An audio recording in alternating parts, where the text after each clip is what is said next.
It's just another Mystic Monday, where mysteries unfold, come what may.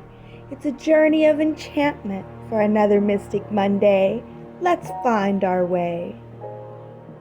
In every whisper of the ancient trees, and every ripple of the mystical seas, there's a tale untold and a spell to weave.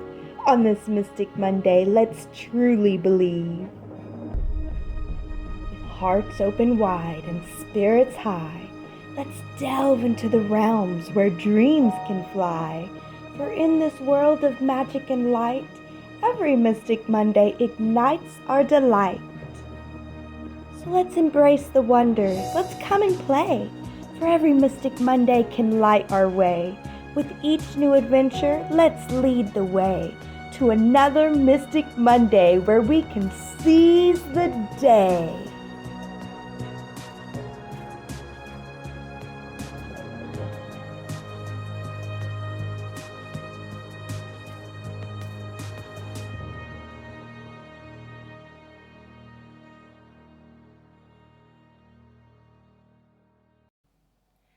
Hello everyone and welcome to another Mystic Monday, where we have a video where we go through the energies of the week, and then we will go through every single zodiac sign and do an oracle message for every zodiac sign this week. And then we have a card reading for the energies of the week. So I am so grateful that you guys are joining us. These videos are premiered on Mondays, and I'm so excited to get into it. So I have been trying to figure out the best way to do these Mystic Mondays, and I'm not quite sure, but I do like that we go into the energies of the spheres and the week at first, but I'm kind of thinking of, I don't know, changing that up maybe in some way, but I'm not sure. I also thought about, since it premieres on Monday, we could go over next week's energies, and then you have like a week to watch the video. I don't know. What do you guys think? Is the fact that we go over the week energies as the video is premiering, is it just too much at once? Or I don't know. Should we be reading more into the future? Anyways, I'm just trying to fill things out as we go here. So please do comment and let me know what you guys think and what you guys would like to see. But for now, I'm just going to stick to this format that I've been working with. I like it, and I think that it works. So we'll see how it goes.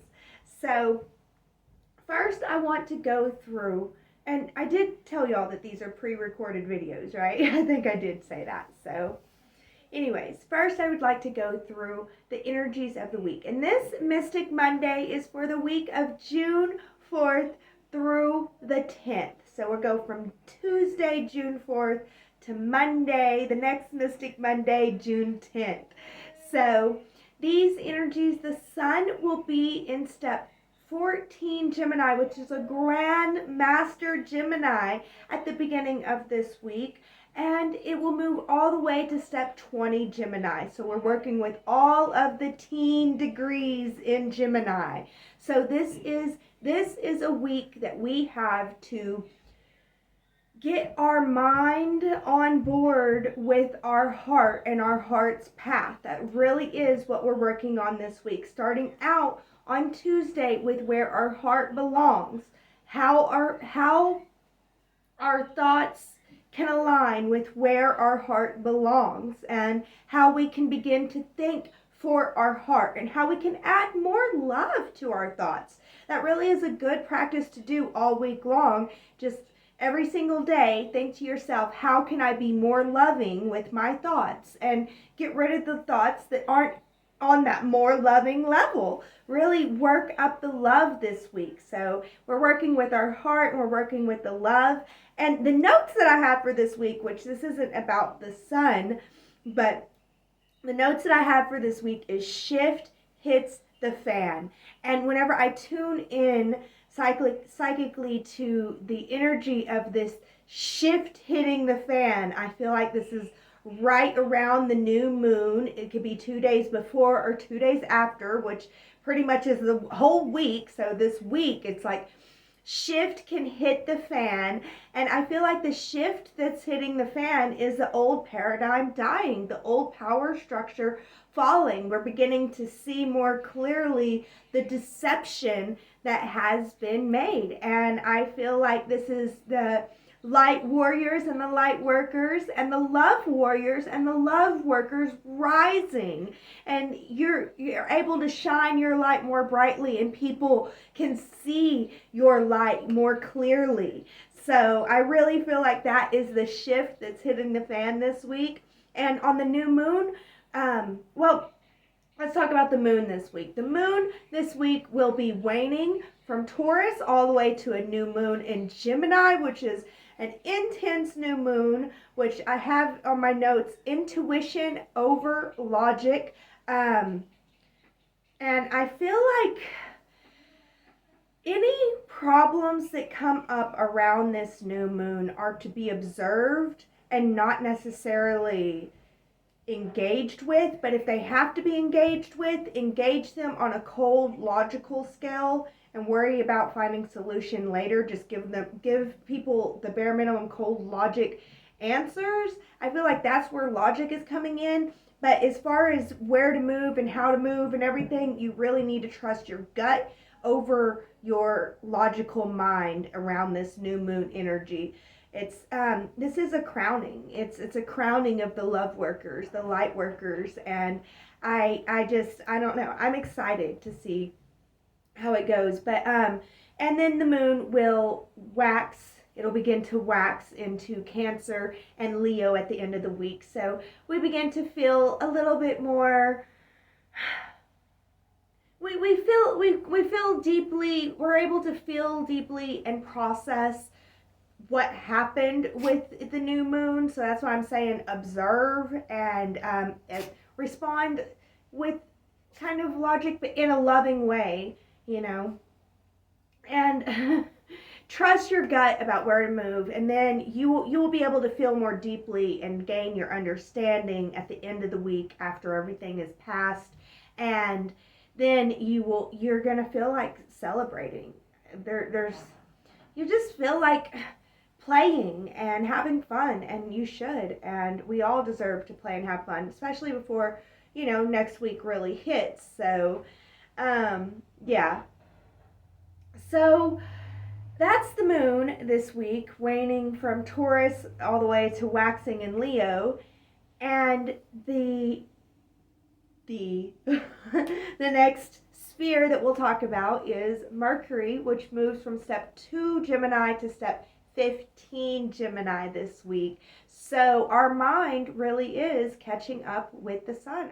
So our mind is trying to catch up with our heart, and it really is. It's a week to align our mind with our heart and think about how we can use our mind. We start off thinking about how we can use our mind to protect our feelings, and we go through all the states of awareness from there, basically figuring out how we can be more loving and protecting of all parts of ourselves using our mind. How can our thoughts be more loving and protective of us? And then we'll move into our thoughts aligning with our hearts, and really, I mean, it's the energies are there for us to be able to align our thoughts with our heart and to let go of what stands in the way of that alignment.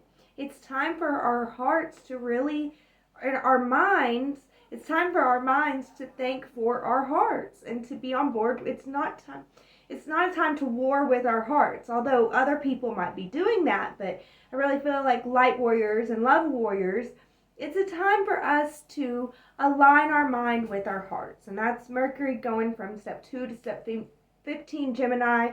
Mercury's booking it so we can think fast, and we'll be able to think fast. But it's really, again, isn't a week for logic. It's a week for intuition, going with your gut on when to act and how to act, and observing first, and if you're pushed to have to answer whenever you're in that observation mode, then just give the logical answer, knowing that you can find better solutions later, because the solutions will come after the shift hitting the fan. And Venus is going to be moving from step 14 to step 22 Gemini, and Venus will be conjunct the Sun multiple days this week. So we are really able to open our heart to bigger possibilities, and it's time to align our mind so that we can believe and we can support with our mind these higher possibilities that our heart is opening up to. And our Venus ends the week at step 22 Gemini. So it's saying that it is time to innovate the way that we think about how we open our hearts. So we're going to be able to change how we're able to open our heart and change what we're open to. So we can change every single thing with astrology. It can go good or bad if you want to put those type of labels on them, but it can go, positive or negative. It can go this way or that way, and this way is like opening your heart to a higher possibility of feeling the love and the abundance of your life. Or this way is opening your heart to the higher possibility of things really being crappy and crappier, and continuing to be crappy and just even crappier, like raining, when it rains, it pours. Yeah, raining and pouring. So, yeah, we choose because we lead either with our heart, with our intuitive, or we lead with our mind and our logic. And this is not a time to lead with mind or logic. You will end up over here where things can be really craptacular, whether one's good or bad or whatever. I've lived this one for a long, long time, and it's pretty craptacular, let me tell you. So hopefully people will be moving more over here, and I think more and more of us will as time goes on anyway. But right now, the energies are supporting for us to be able to get that extra boost in aligning our heart and innovating our heart and our mind and the possibilities that we can be, So, yes. So the next sphere of influence will be the Earth, and the Earth, just like the Sun, moves from step 14 Sagittarius to step 20 Sagittarius, the same degrees as the Sun. But yes, the Earth is going to be, we are going to continue to ground those higher beliefs and higher philosophies to live by, and continue to move into that. And we're grounding our heart's beliefs and our heart's philosophies, and we're grounding that higher possibility that we're opening our heart to. So really, when things are going bad, this is a week to just observe and kind of stay out of it, and only go in whenever you feel the timing is right. And go trust your gut this week. And I do feel like this new moon is a crowning. I just do. It's Sun, Venus, Moon conjunct. So it's 16 degrees, which is a high spiritual degree. And it's our heart opens up. And the open is Venus. And the heart is the Sun. So this step number really is, it's like the Sun and Venus, they combine to make Neptune. But yeah, and Neptune's at step 29 Pisces, so we're able to push the possibility of what can be. We're able to push that possibility. So definitely it's time to believe in that possibility and to ground it with Earth and Sagittarius. And Mars will be moving from step 26 Aries to step 1 Taurus. So Mars will go past his Grand Master throne.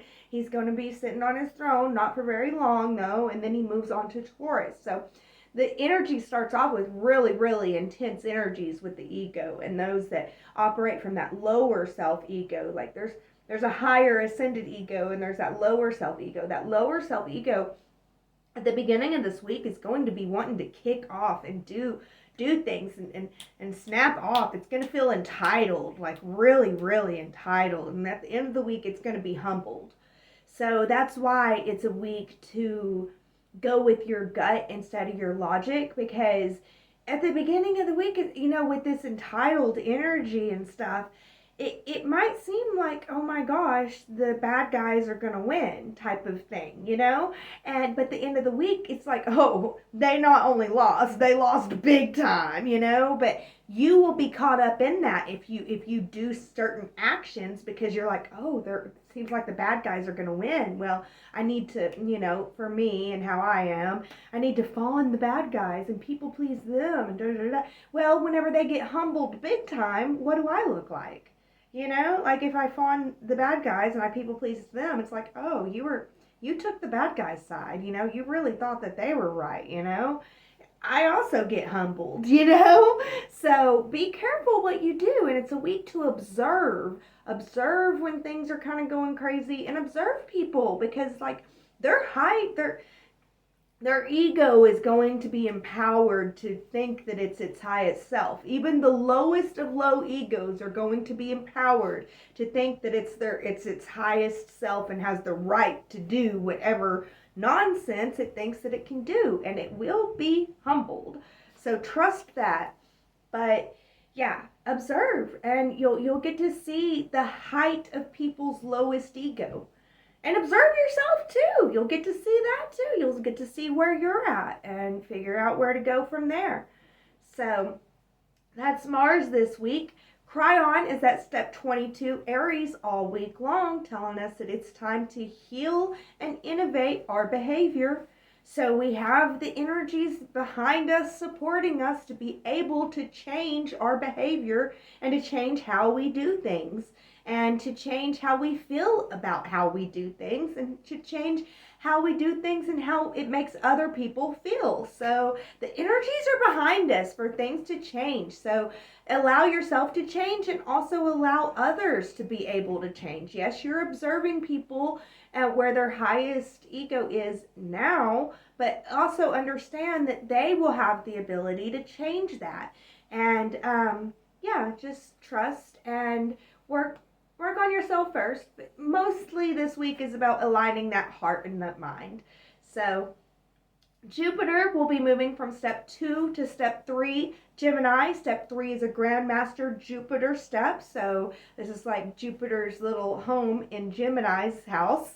So Jupiter will be moving from being able to expand how we protect our feelings and how our feelings and our thoughts are tied, to moving to protecting our beliefs and expanding how our thoughts are able to protect our beliefs. And like I said, this is about aligning our mind to higher possibilities that our heart is now open to. So we're going to go from protecting how our mind, we're going to go from expanding how our mind protects our feelings from to expanding. Sorry guys, I'm all over the place. Is Mercury retrograde? I don't think so. Anyway, we're going to go from expanding how our mind protects our feelings to expanding how our mind protects our beliefs. So this is kind of like if we choose to feel bad and we choose to talk bad to ourselves, we can expand that negative thought and that negative thinking and create more negativity and more reasons to talk bad to ourselves. And then we will be moving to, creating more reasons and everything. So yeah. And the other way we can expand how our mind talks to us that makes us feel good and feel worthy. And then we will move into being able to expand, creating a world that reflects to us our belief in feeling worthy, and we'll be able to expand even further, and it'll just come more and more natural to be able to talk good to ourselves. So it can become more and more natural to talk bad to ourselves or good to ourselves. Good or bad, I say talk down to ourselves or talk ourselves up. You know, this is a really good time to be able to change our mind. We can change our minds right now really easily. So Saturn will move from moving on, sorry, Saturn will move from step 18 to step 19 Pisces. So we go from taking responsibility and wanting to be able to have faith in our heart's decisions to taking responsibility and wanting to be able to have faith in our heart's actions. So now that we have built that faith in our heart's decisions, we can now move to building the faith in our heart's actions. As we act, we can add more love and more trust, and we will be able to just build even more on being able to act on our heart. So all of the energies are supporting this week. All of our energies are supporting us being able to change our mind from living by external standards to living by our own heart's standards. It's really cool. All the energies are supporting us. The energies are not supporting the dark side anymore, if you want to call it that. The manipulative and the take advantage of people's side, but energies aren't there anymore. So, and it's time, of course, you know, these are polarities. We could have decided with our heart that things are really, really bad, and now we're going to take action on how bad things can be, and we can expand more faith in a life that is just crappy. And it's a choice, and it's a path, and we all make our own choices and go down our own path. So this week, the next one, Uranus will be at 24 degrees all week long. So we are able to innovate where our feelings belong, how our feelings belong, feeling about our worthiness. So, and being able to open up to the higher worth, we're being able to innovate how we feel about where we belong, opening up to what we belong, opening up to be able to feel this higher worthiness. So, and again, this can always go negative too. So you could be innovating how unworthy you belong feeling.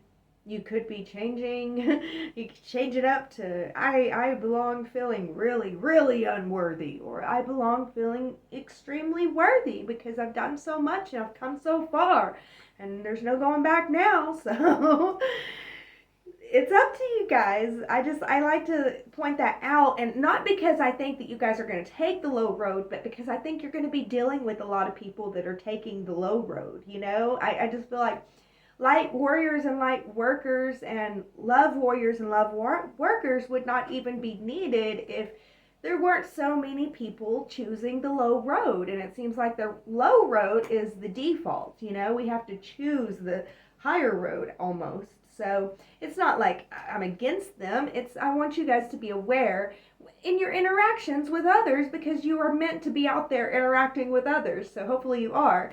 That's what light warriors and love warriors do. All right, moving on. Again, Neptune will be at step 29 Pisces pretty much all week long. So we're going to have that faith test. But another thing about step 29 Pisces, which I learned from Sensei on Serious Joy TV, which you guys should check them out. They're on YouTube. I'm not affiliated with them, but they also have a website, I think, but check them out. They're on YouTube, and they're really cool. And that's my sensei. That's who I learned all this stuff from.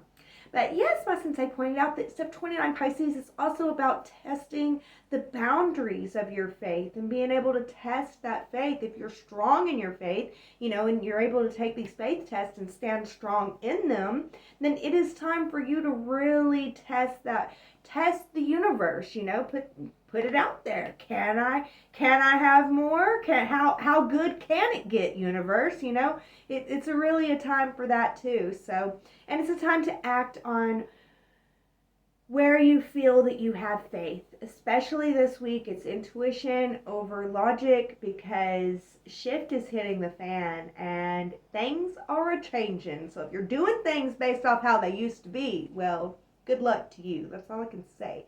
Anyway, moving on, we have Pluto at step 1 Aquarius retrograde all week long. So we're continuing to protect that loving vibe and notice what may need to be changed about how we protect that loving vibe so that we can secure it better. But right now, we're not necessarily changing it. We're just kind of observing. Again, it's a week to observe as much as you can. If you have to interact, then interact the bare minimum. That can be your logical, but with love, you need to have some love in there. So yeah, it definitely only act if your heart is in it too, though.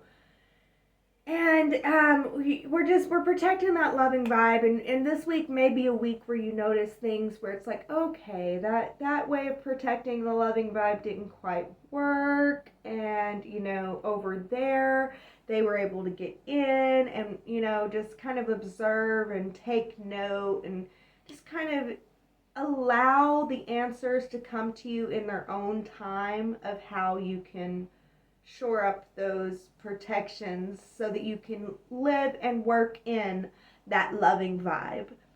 So the last sphere that we're going to talk about this week is Black Moon Lilith. And Black Moon Lilith will be at step 27 Virgo all week long. So we are facing fears about the details involved in us being able to take action.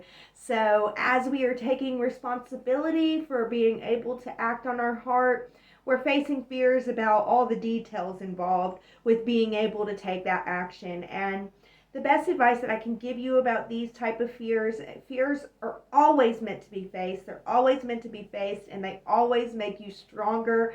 They're so much fun once you begin to realize why they're there. It's kind of like an exercise game that you can play with your fears. And you push past them. Again, Neptune's at step 29 Pisces. You're able to push past the boundaries of what's possible. And don't worry so much about the details and just worry about what's next. Continually, what's next? I'm just gonna do what's next in the most high loving way that I can possibly do, and I'm going to, like I said at the beginning of the spheres, every single day add love to your thoughts. So I'm going to notice which thoughts help me do this best step the most loving way, and the rest can go on, because we are innovating our thoughts when we are able to align our thoughts a lot easier right now. And we're thinking pretty clearly. We're thinking clearly, but we're thinking fast. So that we can make some mistakes with that fast thinking too. So be careful, but fears are meant to be faced, and these are fears about acting on our intuition. It's going to be not easy to really listen to our gut feeling at times too this week, but understand that's the energy of the week. That's the test of the week.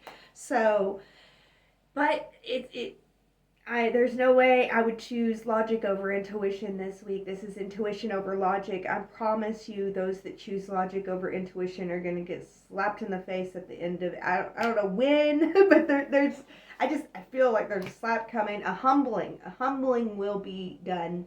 So, because the energy, it's changing. Shift is hitting the fan, and when shift hits the fan, everything changes. It's time for a change. It's time for a change.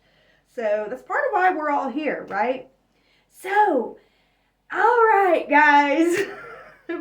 Crazy rambling through the energies of the week. Thank you guys so much for putting up with me. I hope that you enjoyed it. Now, let's just move through the days of the week really quick, so that we can get to the oracle cards and the card message this week. So here we go. So this week starts off tomorrow, Tuesday, with the Sun conjunct Venus at Grandmaster, step 14, Gemini, and Mercury conjunct Jupiter in Gemini. So we are able to expand our mind and expand how our mind affects our feelings, and we're able to open up to a higher mind, a mind that aligns with where our heart belongs. So this also, we could expand how our mind makes us feel really crappy, and it could be opening up to believing that our heart belongs feeling crappy. So be careful about those energies.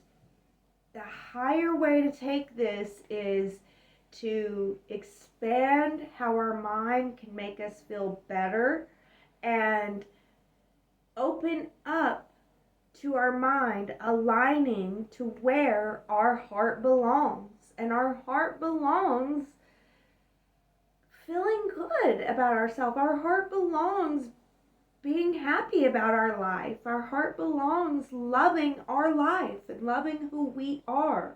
And our mind should be on board with that. Should be on board with that higher love. Okay, so, and then we move to Wednesday with the Sun conjunct Venus at 15 degrees. So now we really, this is a Grandmaster Venus step.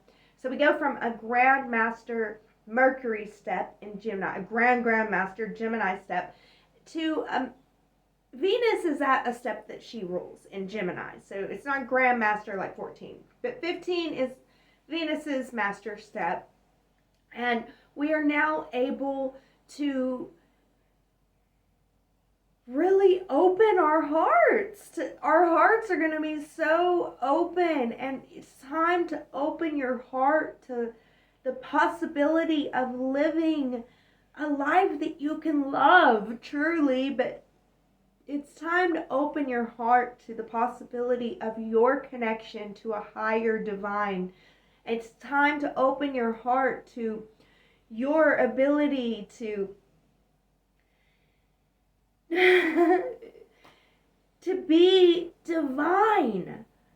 It's time to open your heart to the possibility that you just may be a god or goddess in training. It's time to open your heart to the higher possibility and to align your mind to that higher possibility. This is not about logic. There is no logic here. It's not logical, but your mind needs to see that you feel and you intuit that you are divine and that it is possible for you to live a divine life. And open your heart to that possibility and to begin to align your mind more and more. The moon will conjunct Mercury also on Wednesday.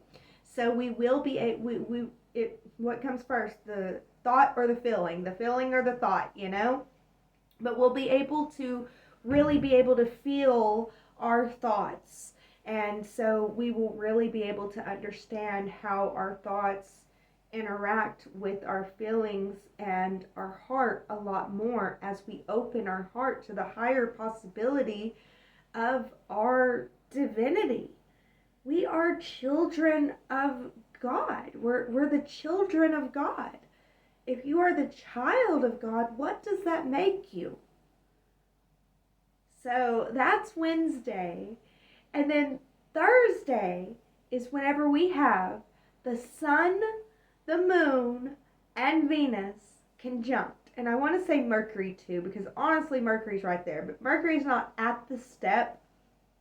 But Mercury's right there, guys. This is like Sun, Moon, Venus, Mercury. Okay? This is intense. And it's at step 16 Gemini, it's a day ruled by Neptune. And Neptune's at step 29 Pisces. So I did talk about this a little bit whenever we went over the spheres. But Thursday is a day, I just feel like it's a day of crowning, guys. It's a day of crowning for us love workers and light workers and love warriors and workers. Love and light warriors. Yeah. It's a day of crowning for us. I really do feel like it's a day of crowning. Thursday is a day for you to pray and to connect to your higher divine self, especially now that you've opened up your mind to not the logic just yet, but believing that the logic will come You've opened up your mind to the possibility of your own divinity and your own ability to live a divine life here, now. So Thursday's a day to pray and connect to that divine and to humble yourself and to bring yourself to divine understanding. And I don't know, I just want to say, connect to God on Thursday, pray to God on Thursday, and you're all each going to have your own crown gift that you receive from Him. Go into your secret sacred space and connect to the Most High Divine and expect understanding and expect reward. I just feel like expect an understanding that you can be happy with, that you can be grateful for. Expect an understanding that you can celebrate. All right, guys, that's the new moon on Thursday. I'm so excited about this new moon. And then Friday, Saturn moves to step 19, Pisces. So this is where we we've been taking responsibility for our heart's decisions. Now it's time to take responsibility for our heart's actions as we face fears about being able to act on our faith. We are responsible for our heart's actions and how we act on our faith. So it's also that too, is how we choose to act on our faith. Do we choose to act in a loving way or in a grumpy way? What kind of attitude do we choose to act with? And yeah, it's after Thursday's divine insight, it's you know,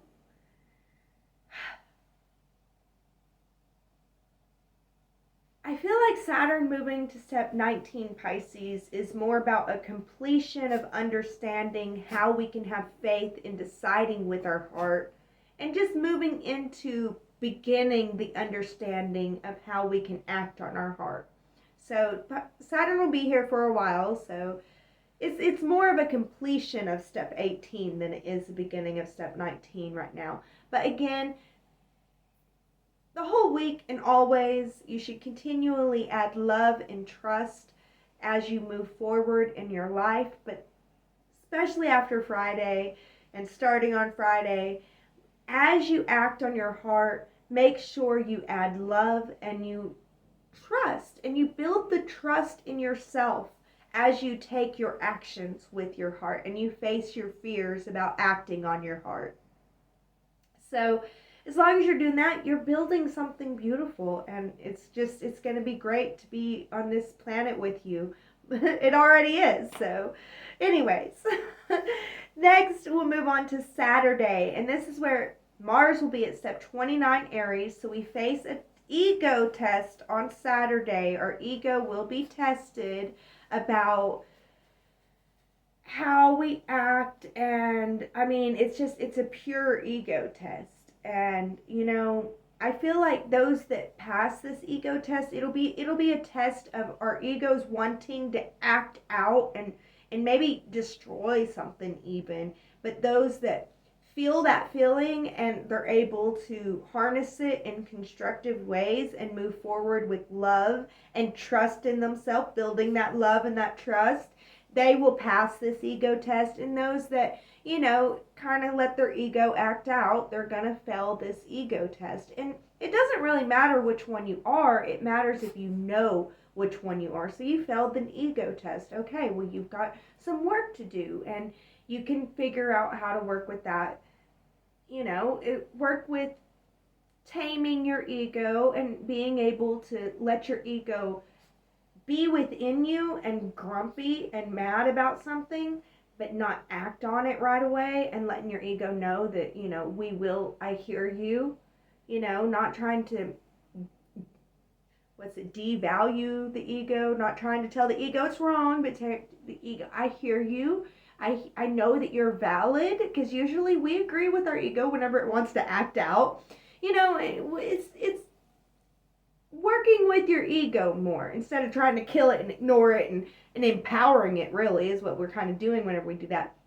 If you fail the ego test, then it's the time to work with the ego more. If you pass the ego test, then you know that you're ready to move on to the next stage. You know that you're ready to move on to living the higher being and really moving into your divinity on earth and, showing people how it can be done. So, and honestly, I think I'm probably gonna fail this test. I don't know. I don't ever expect myself to pass a test. I fail these universe tests all the time, knowing the cheat sheets and the answers. So, honestly, I feel like one of my guides has told me before that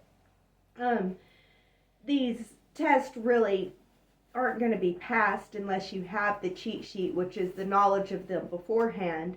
And even then, they're not going to be easy to pass. So understand that. Saturday might be a crazy day with that. Jupiter also moves to step 3 Gemini. So we go from expanding how our mind makes us feel to expanding how our mind makes us believe.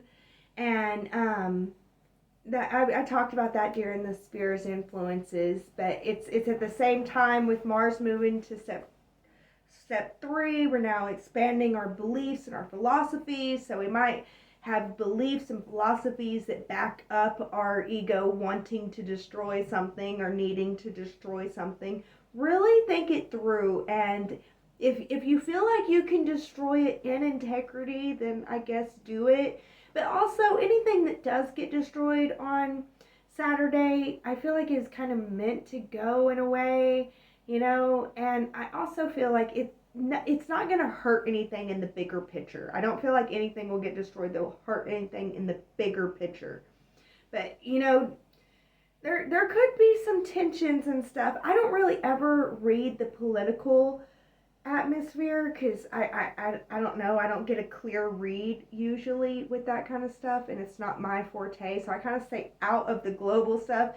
But this might be a day where could be some conflicts, especially with Venus square Saturn also on Saturday. So we're feeling like it's going to be hard for me to take responsibility on how my heart acts and open up this much as it's getting kind of the logic isn't there. There's no logic in these energies because this isn't how it was in the past. It's new energies, so we don't quite understand it yet, and so it's going to be like, I don't know, I don't think so, like opening up to this new beginning, especially with everybody acting a fool like they are right now. It really seems like it's the old energies, and that kind of is the test of the day, is to kind of have faith. We're moving on faith. We're moving on faith, and I promise you a humbling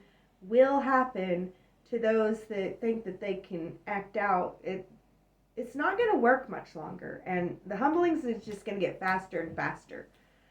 So, and then we move to Sunday with the Sun square Saturn. So this energy can have us feeling really, really, really restricted, and this is right after Mars moving to step 29. So if they didn't act out yesterday on Saturday, they might definitely be acting out on Sunday. And you may be too. And this may be a point where you're throwing a fit and you're saying, it doesn't make any sense. Like, that's what I'm saying. Shift is hitting the fan. But things are not like they used to be. It's going to be so hard for you to believe me on Sunday. I don't know what to tell you other than you're supposed to go through a point of not knowing that things could be better. You're supposed to go through a point of thinking that you need to go by the past. You have to go by the past, and all of this new opening up stuff is just for nonsense. You're supposed to go through a point of not knowing, and that is the point of a faith test. There would be no point of a faith test if it was like, here you go, for sure everything's going to work out and it's going to be great. And there's no way that things will work out like they were in the past because of this, and this. Here's all your logical reasons, da-da-da-da-da. Like, where is the faith in that?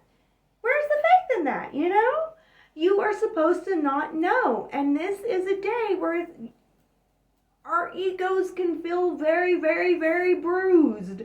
Because this is a day where it could be like, oh my gosh, you know, I listened to Mystic Hillbilly and I didn't throw a fit and destroy anything yesterday, and I kept my cool, and nobody's getting humbled today, and you know, like, obviously it looks like the bad guy's still winning, and you know, like, it's a day where you're just, all the logic is on the side that things are not going to be like you were able to open up and dream them to be earlier this week. And it's going to seem like you're incredibly stupid to hold the faith. And it's an intense energy. It's an energy that the ego will feel heavy and restricted.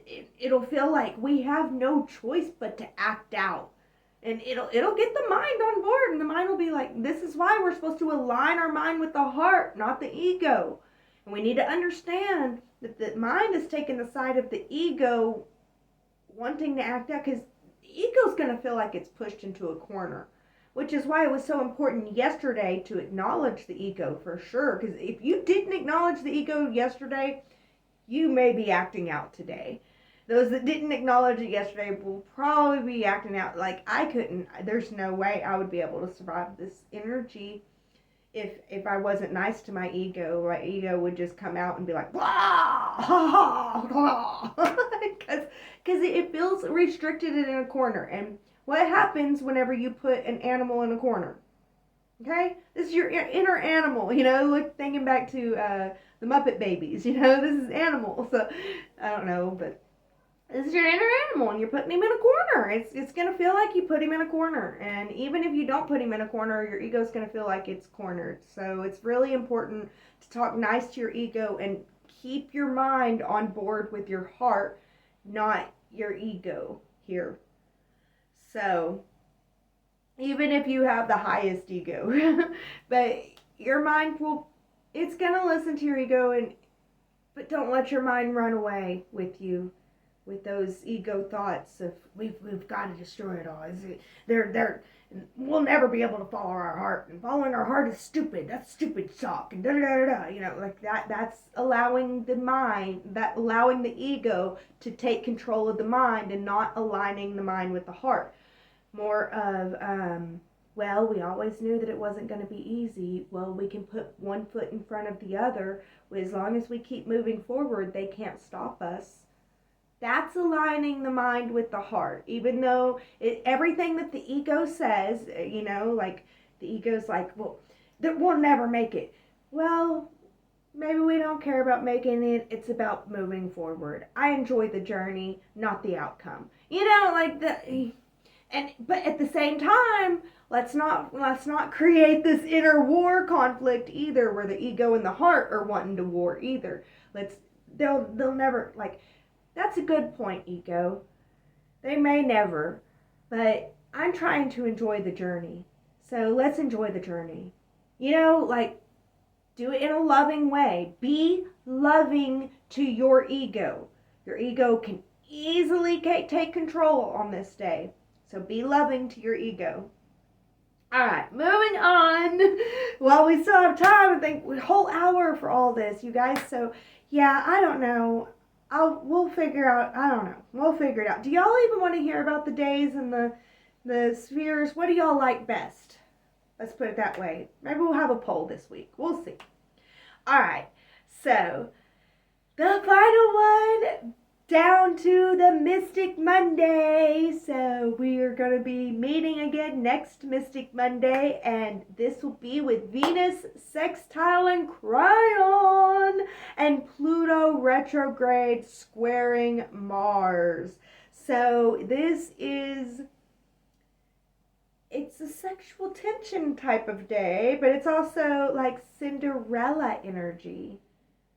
So this is a day, I feel like you need to watch out for scammers. I feel like scammers going to be scamming on this day. You know, they're going to be out and about trying to scam you because, like, the weekend taught them that that's the only way that they can be. And it's not going to work. All the logical reasons to do things are just not going to work moving forward. They're going to fumble on themselves. And if your intuition tells you you're being scammed, especially on Monday, you're probably being scammed. And just tell them to the face, scammer's gonna scam. Keep on scamming, scammer. You know, just let them know that you see them and move on. Don't give them very much time. And really, once you let them know that you see them, they'll be like, you mean good. Move on. Don't waste any more time with them. So that's the type of energy, and also it's a type of energy like love is in the air, and there's like a sexual tension in the air, and it may be a sexy day. You may meet someone that could, an influential person. Also, opportunities are in the air. So, but be careful for scammers. But yes, this is the type of energy like like this is like upliftment energy. It's an upliftment energy in attention. It's like it's tension with an upliftment. It's kind of like the prince gets mad at the king and then he runs off to the villagers and falls in love with a girl, so it's like that Cinderella type energy, like a conflict over here and leads to love over here kind of thing, like conflict leads to unexpected love. So keep your eye open for scammers, but at the same time, be open to love. But at the same time, this is kind of like I could meet someone on this day, and like we fell so much in love, and then it was like a spark that sparked and burned really bright, and then it went away, So beware about that, this kind of like one night stand kind of energy. So be watchful for that kind of stuff. I don't agree. I don't know. I'm not going to say I disagree with one night stands. I don't agree with it for myself, but if you want to do it, you do you. So if you feel like you need a one night stand, Monday might be a crazy coincidence day that you can get that done. So anyways, yes, that is back to our Mystic Monday, and I will see you guys next week on the Mystic Monday, where I guess we'll go over the spheres and the days once again. Maybe we'll just do the spheres. Maybe we'll change it up. I don't know. I would love to hear from any of you guys what you guys would like to see, because these Mystic Mondays are getting pretty long.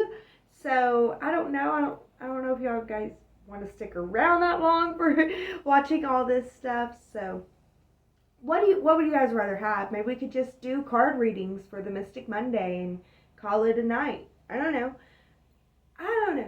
I'm open, and I'm so thankful that you guys joined me today for the cosmic energies of the week.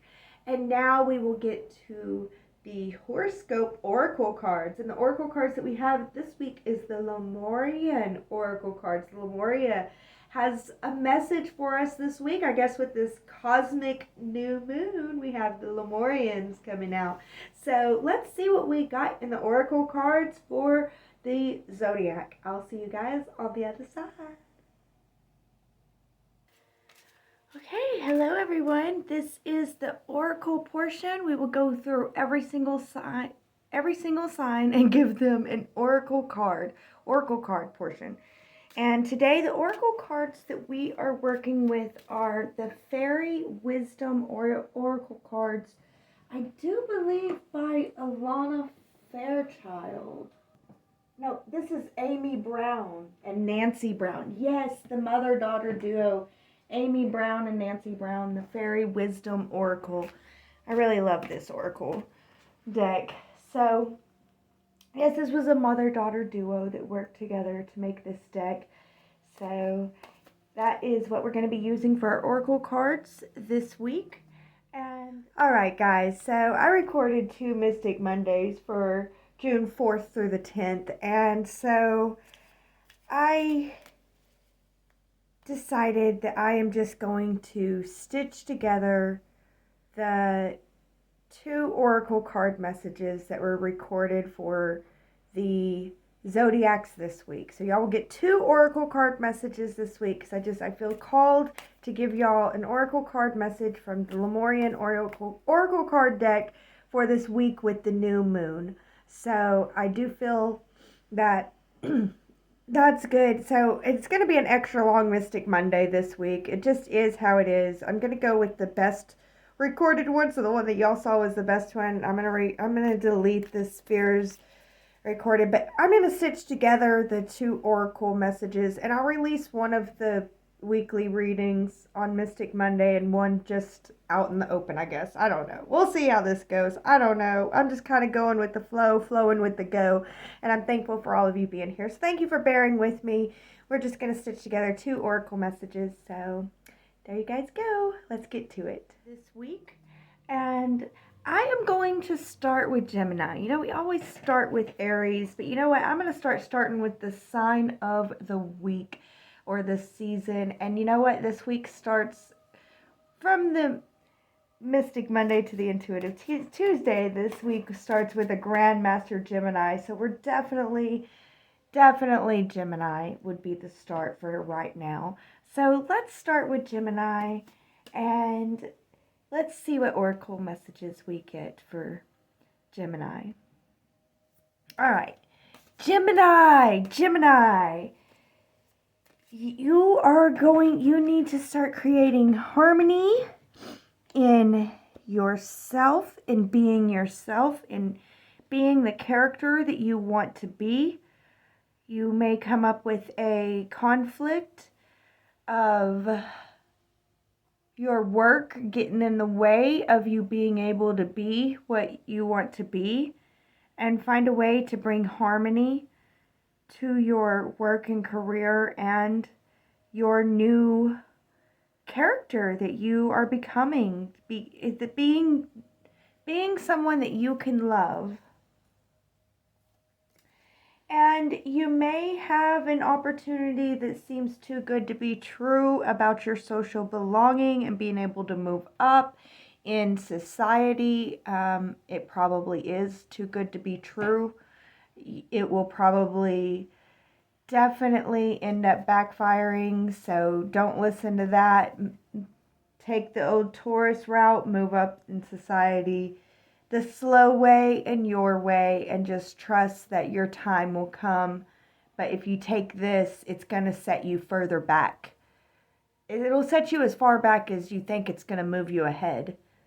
So, and you may have a conflict of faith this week. You may be having a conflict of faith.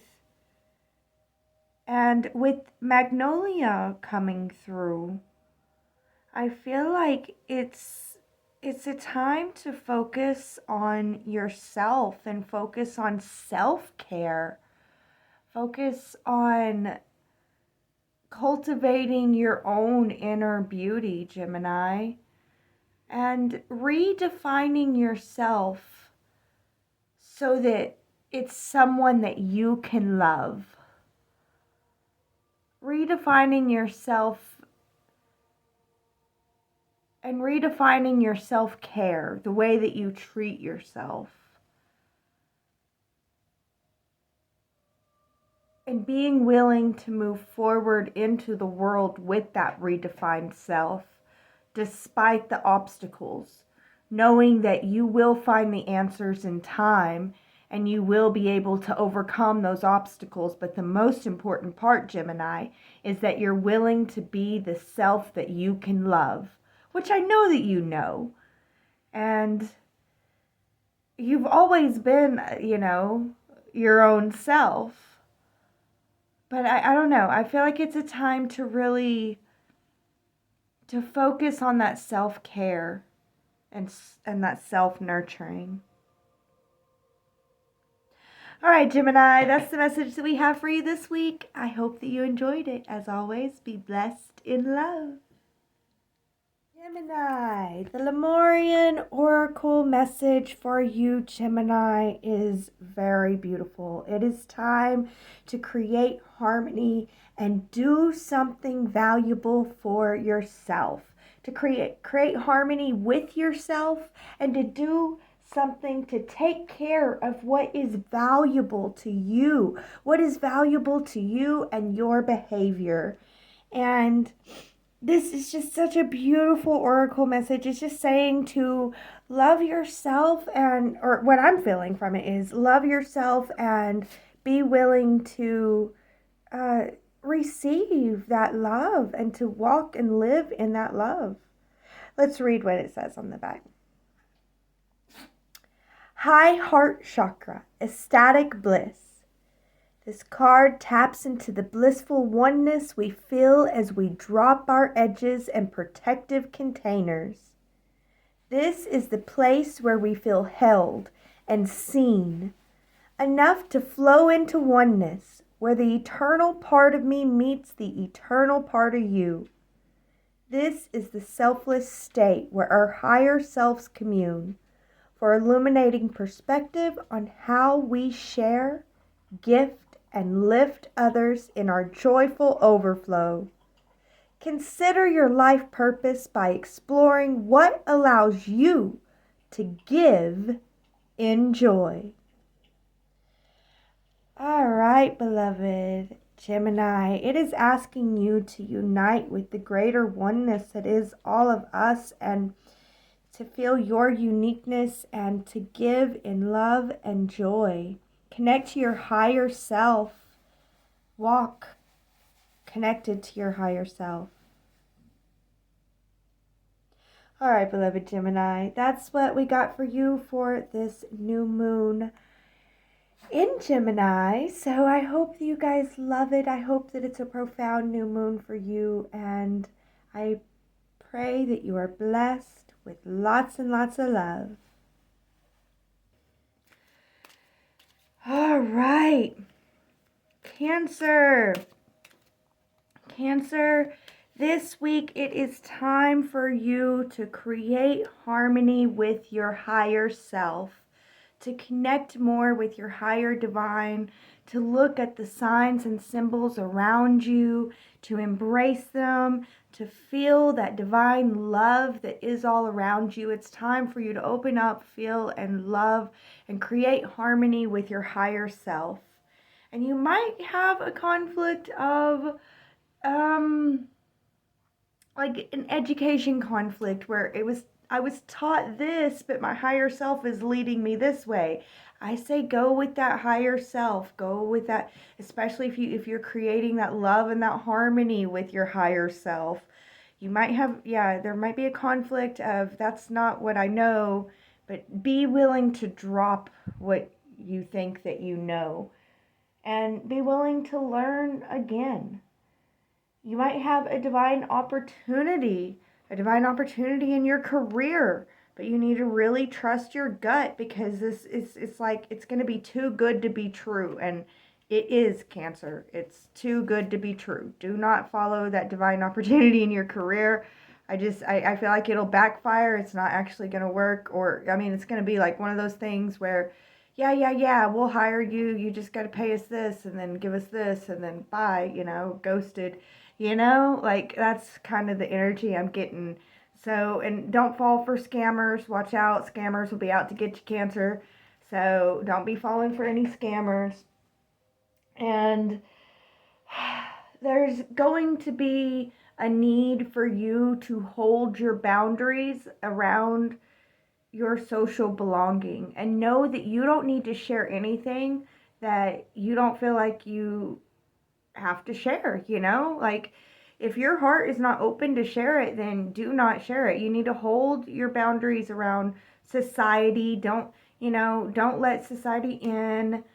I don't know. I feel like this, watch out for the paparazzi. I feel like, Cancer, watch out for the paparazzi, like hold and love and protect your your inner sanctity and what you hold private. It's for you, and you don't have to share that with anyone. And don't let society bully you. I feel like society might try to bully you, but you just need to stay sunny, happy, and focus on your own happiness. And yeah, don't let society bully you. All right, Cancer, that's the full message that I have for you this week. I hope you liked it.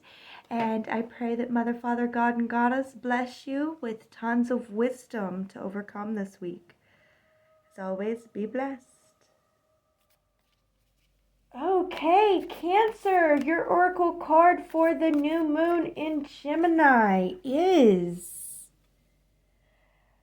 Oh, perfect card for you, Cancer. I feel like it's time for you to embrace your power, to embrace your inner harmony, and to have faith in yourself, Cancer. It's time to have faith in yourself and to love and nurture and comfort yourself, your heart. So let's read what the card says. Shine your light. No one can do as you can. Yet we sometimes feel that we need to be a certain way, a way not aligned with our authentic self. It takes discipline to do what we love, especially if we are natural givers. It's easy to get caught up with other people's lives. Tending to our own needs harms none. And we will have a lot more to give. It's time to collect our light and shift the vibration here on Earth, starting with our inner sense of being. You are a sovereign being. Regain compassionate empowerment and remember what lights up your world. Yes, Cancer, it is time for you to take your power back, to shine your love, and to love and care and nurture for yourself first so that you can shine even more powerfully than ever before. It's a wonderful new time, and I hope and pray that you have a wonderful new moon. May Mother, Father, God, and Goddess bless you immensely in this new moon as you gain your power back and shine your light. All right, here we go, Leo. Leo, what message do we have for you this week, Leo? I'm hearing appreciate the small things and take a break when you can and appreciate it. Like, really enjoy your breaks. Enjoy the breaks that you give yourself. It is time for you to create harmony with your social belonging and to figure out where you can belong with the most flow and ease. Where in society do you belong, Leo, that allows your flow and your ease? And you might have a conflict about, your attempts at how do I want to say this, Leo? Like your glow ups, your transformations, your changes that you want to make, that is in your heart, the changes that you want to make versus how society is going to take that. There might be a conflict of understanding, because whenever you build your social belonging so big and so strong like you have, Leo, it's hard to make those changes and for people to understand it, and sometimes it's none of their business, and as you create harmony in society and you create your flow with your people and then you're ready to change, it's like, well, what's going to happen to that flow? Well, you have to, there's a flow into the change, and like like the card that's coming up, it's continuing to take those coffee breaks and continuing to hold appreciation for where you are in the process and loving the process. And, just it's a continuing, continual dedication to taking the breaks to be able to process and understand and reassess. It's a continual reassessment. And you may have an opportunity that is just too good to be true about like education course or something like that. And they're going to be too good to be true. Like, take this education course and you'll learn how to be able to be whoever you want in society. Yeah, whatever. Like, I don't know. Those things are going to be thrown at you this week. Expect a lot of, get rich quick schemes just thrown at you. Those kind of people will be active this week. And you may have a work relationship conflict this week. There may be a relationship at work that just wasn't quite working well that comes up this week, and it's coming up to be addressed and to be fixed and hopefully put to rest finally, Leo. So yeah, there may be a power conflict at work. You may see someone thinking that you don't deserve to be where you're at, Leo, which is ridiculous, but they think that they know it all, I guess, and so they're going to have to get knocked down a couple runs because it's not going to work like that. So yeah, watch out for work conflicts at work. And, yeah, just continue to appreciate the small things and appreciate those workers that do work well and work well with you. Those, work peers that work with you. Appreciate what you do have. Don't focus on the bad. And you got this, Leo. Leo, what is the oracle message for you this new moon? Leo, I feel like it is time for you to share your love. It is time for you to do what you love and to love doing it. And also to do something to take care of what is valuable to your belonging. How can you take care of where you belong? And how can you create your belongingness, a space for your belongingness? How can you make the space where you belong more open to you? Are you following me here, Leo? Yeah, how can you create your belonging more? And when you see you are in a space that you belong, how can you create a way to be there more and make it when you're there even better, create your sense of belonging even more. All right, Leo, let's read what the card says. Luminescence. When we journey through life from our hearts, it illuminates the darkness. Illusion drops away and we see what is real. Consider the parts of yourself you may not be accepting. You may be experiencing inner dissonance due to what you are trying to push away. This card is about self-love. Deep, compassionate, unconditional love that brings you into wholeness. Luminescence means essence of light. Nothing shines like a heart emanating with love. You can shine through the shadows most gracefully when there is no fear within. Accept all your shades to allow more light and love inside and out of your world.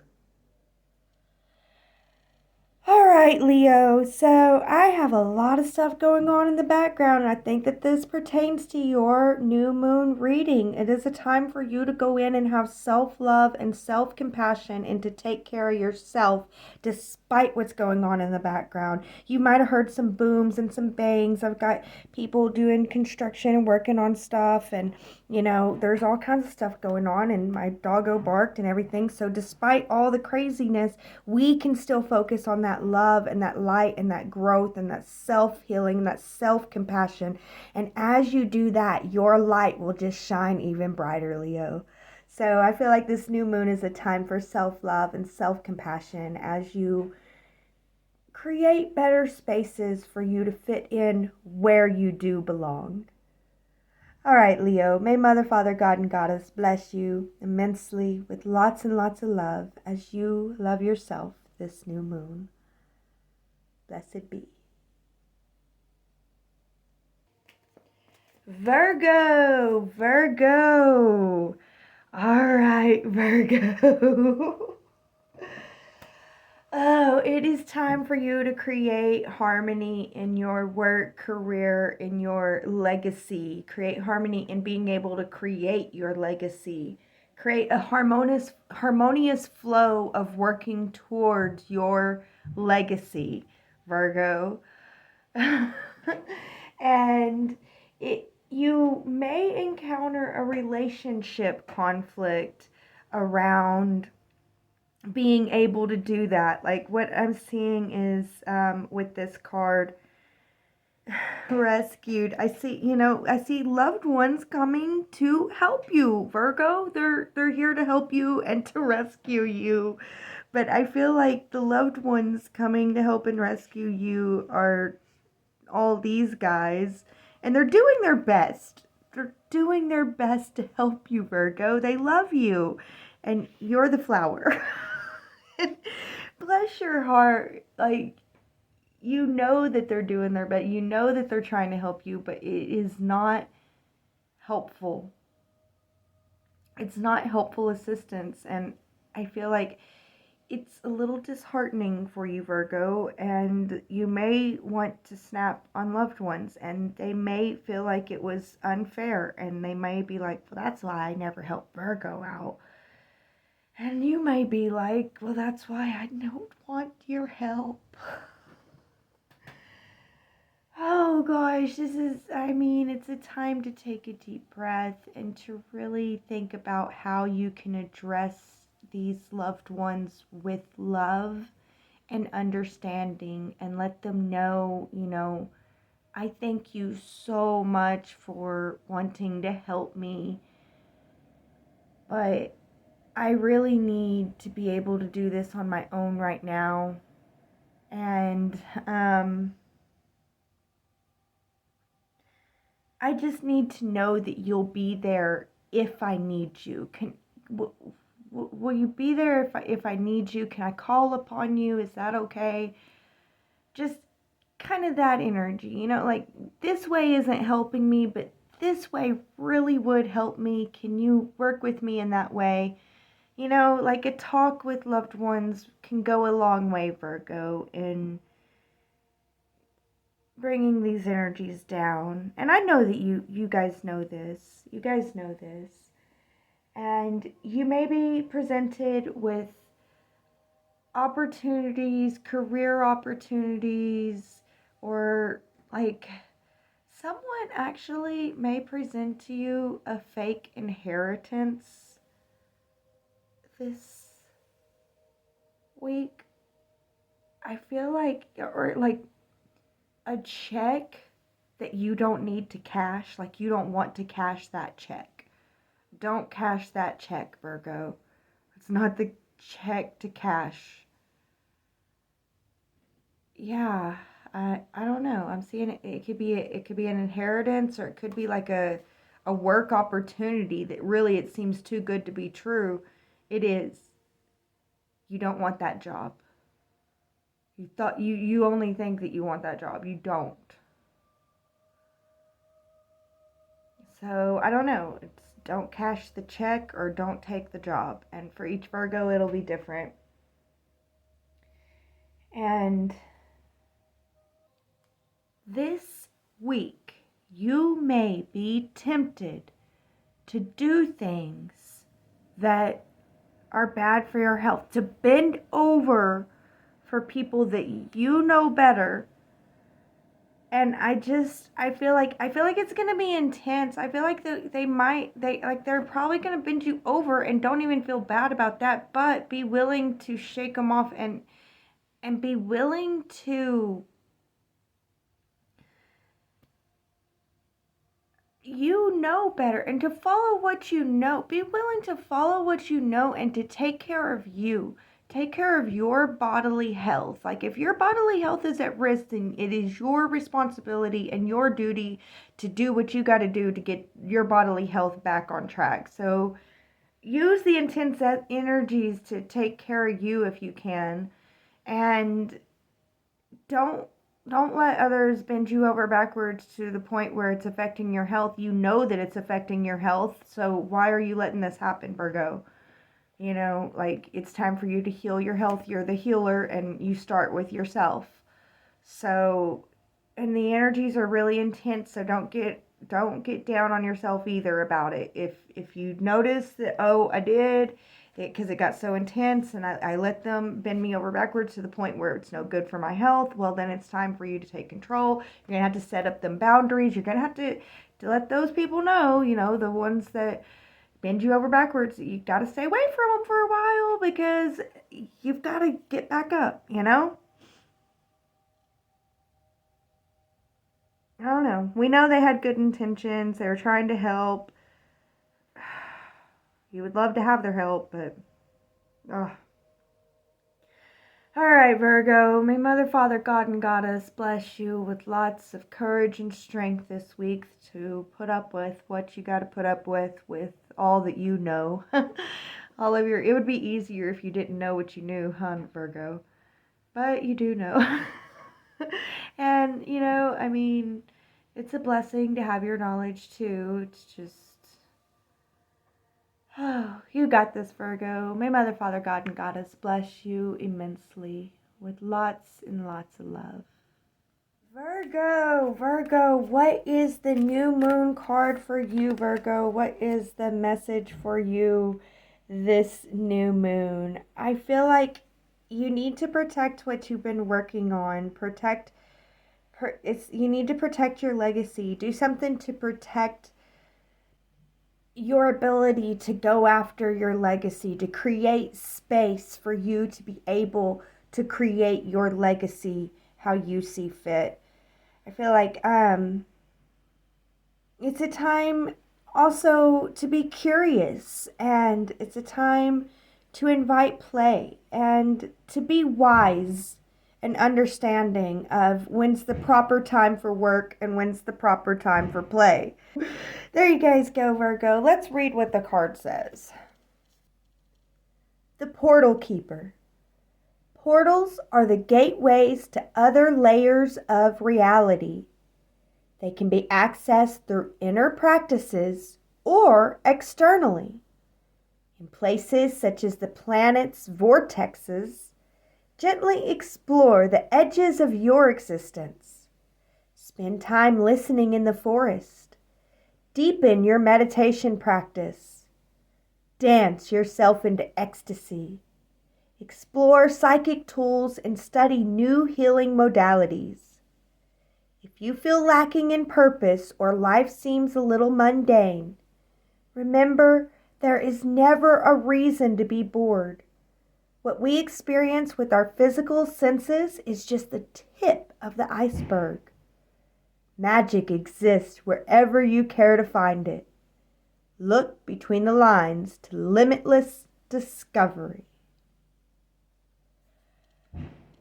All right, beloved Virgo. I do feel like the banging in the background is meant to be for your reading too. It's kind of like letting you know the power of the message.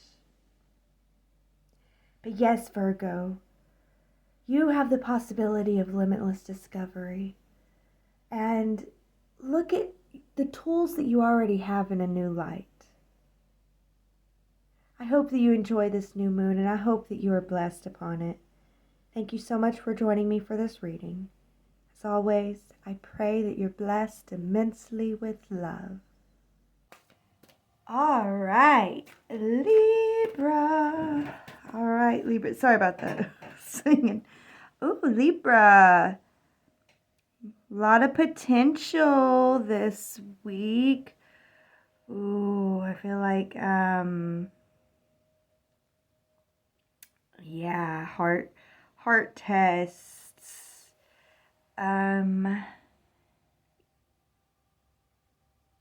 Yeah, discoveries, potential. Okay.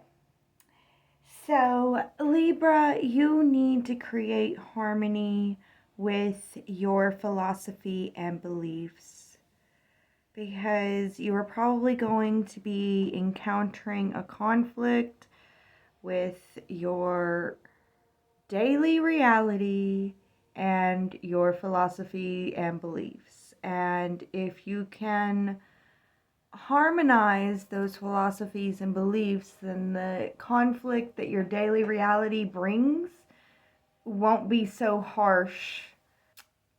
It's kind of like it's giving midlife crisis type energy, but with a flair, like with an optimism kind of thing, on an optimistic note. You are going to come face to face with a daily reality that just conflicts with how you believe and should, how you,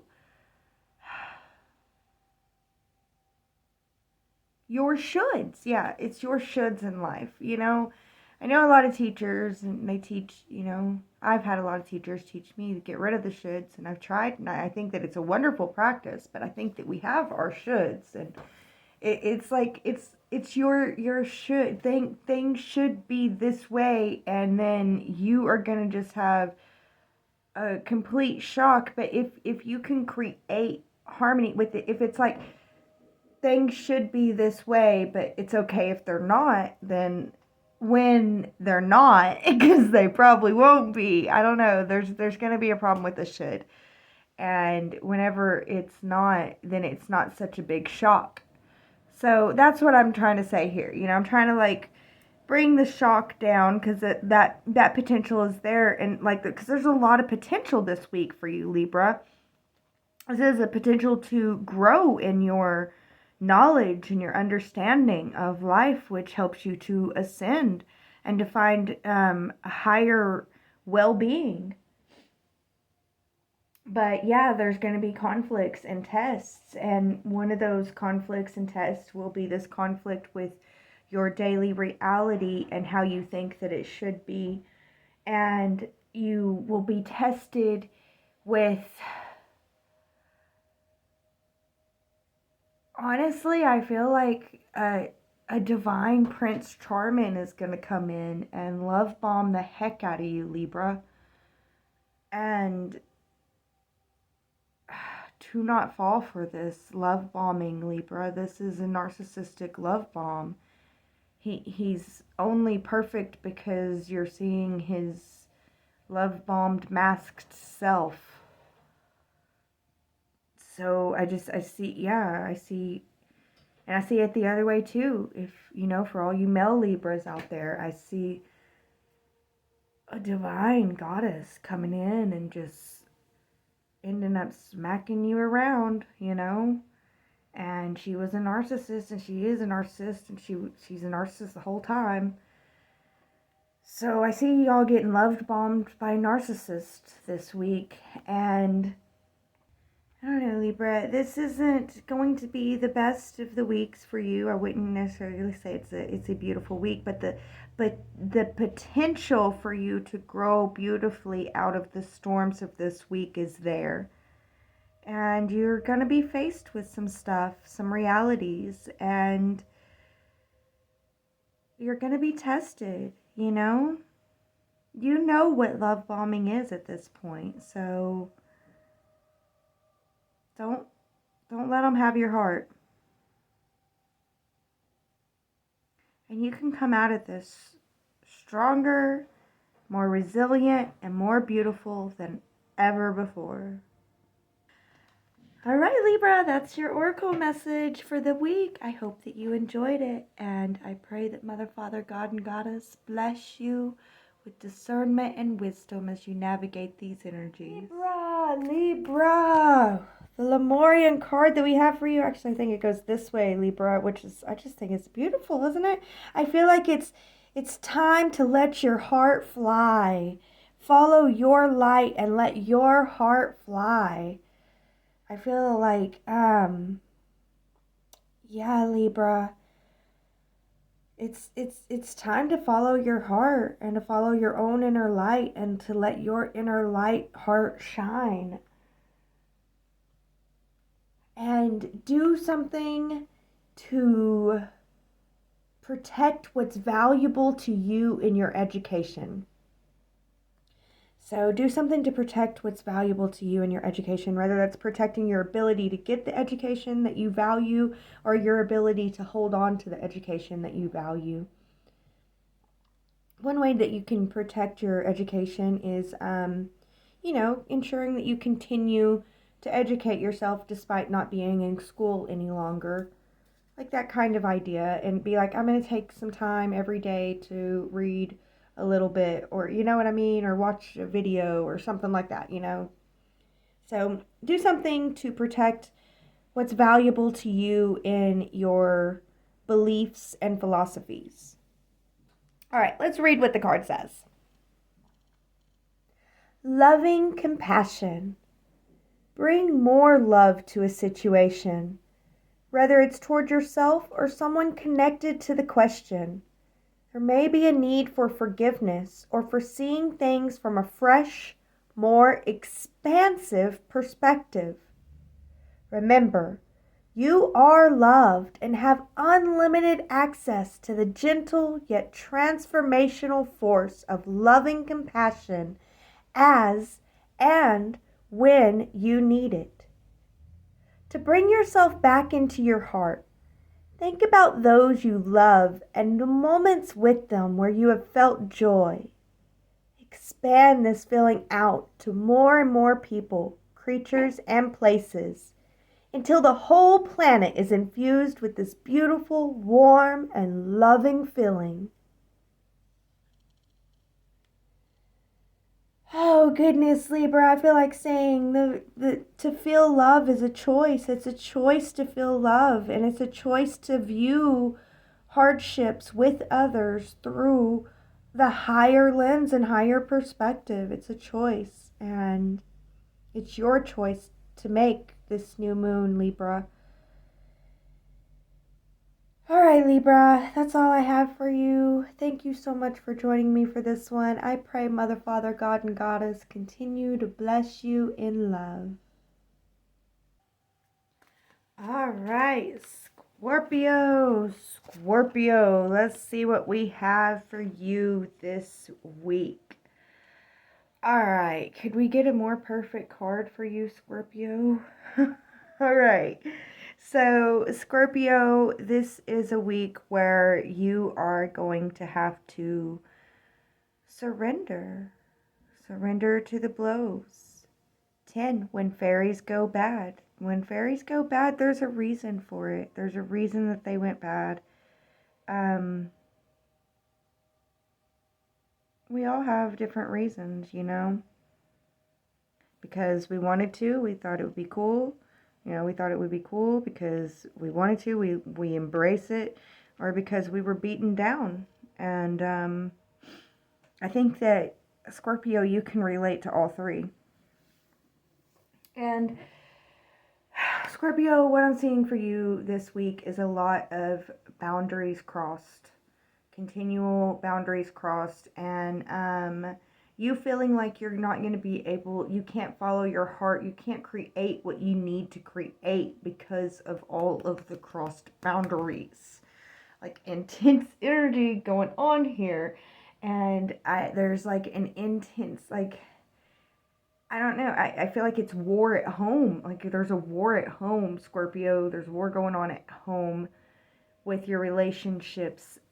at the home level. And yeah, you won't ever be able to create what you need to create if you're living in war at home. And the best way to deal with that is to start with your own little inner bubble and let your boundaries be in your mind, and then escape whenever you can. But I might be giving some bad advice for Scorpio, but I do know that you will be presented with health opportunities that are too good to be true, that you need to turn down. They are too good to be true. I don't know. I feel like some health scams will be coming your way. So watch out for health scams. And oh my goodness, with this boundary cross energy, I feel like you need to find your sanctuary where you can find it. And if it's within, then let it be within, and know and trust that it will grow to where you can feel safe enough to create and love your own home eventually. I don't know why, like, I'm tapping into like this really toxic home environment. I feel like I'm a child, so there's nothing I can do about it. I have to live through this.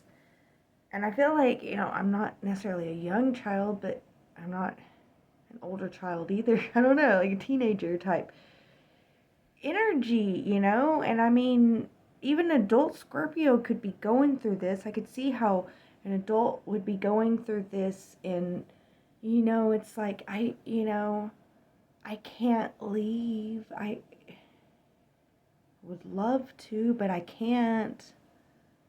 So it's like a feeling trapped, and knowing that the home environment is just, it's not a safe place. But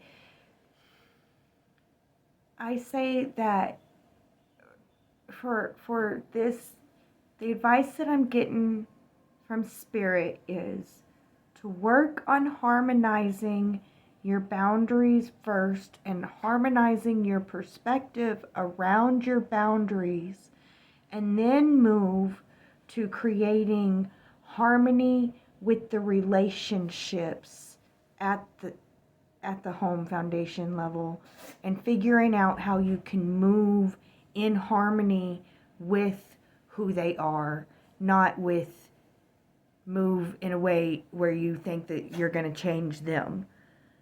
Does that make sense, Scorpio? Where it's like, I move where you are who you are, but this is how I can live in harmony with who you are, kind of energy, because I've harmonized my own boundaries.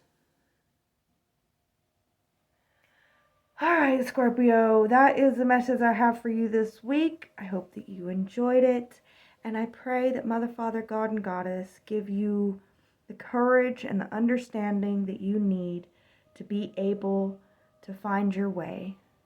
Scorpio, your new moon card from the Moria deck is, oh my gosh, Scorpio, I feel like it's saying you are not alone. You may feel like you're alone, but you are not alone. You are surrounded by a lot of beings that love you. They love you for your uniqueness. They love what you have to offer. And you wouldn't have to offer what you have to offer if it wasn't for you being your unique self. And you might feel all alone from that, but I feel like you're not all alone. There's so many spirit beings that love you, and there's so many alive beings too that love you and watch you and are inspired by you, Scorpio. And this new moon is a time for you to redefine and transform your boundaries. It's a time to look at what is working with your boundaries and what's not working. Where's the walls too high, and where can they be lowered? And where are the walls way too low, and how can they be raised a little bit with the boundaries? And let's see what the card reads. Air, paradigm shift. This is a time of tremendous change. The speed of our evolution is increasing exponentially. We can build energetic sovereignty, inspire others, connect dots and receive, and share the knowledge and tools needed for transformation. As we wake up, we can't help but awaken those around us. It may start with an inquiry on what this fresh, new, and long-awaited breath in is all about. An expansive being holds a tiny heart-shaped seedling. When the foundations we build on come from a place of love over fear, we will see huge positive changes in the world. We can start with ourselves. Yes, Scorpio, that's what I was hearing. Like, you are an inspiration. You're an inspiration to others. And as you move, Scorpio, in love instead of fear, especially you, Scorpio, as you begin to move in love instead of fear, you are beginning the planting of the seed of the new golden age to come. And I thank you. I thank you so much, Scorpio, for the wonderful, wonderful job that you're doing. Continue to shine your light bright. And I pray that along the way, you're blessed immensely with lots and lots of divine love. Thank you for joining me, Scorpio. So it is.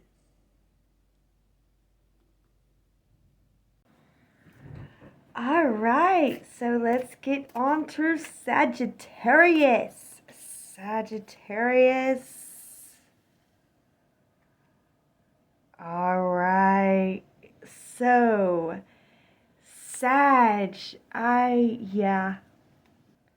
am seeing this like really clearly.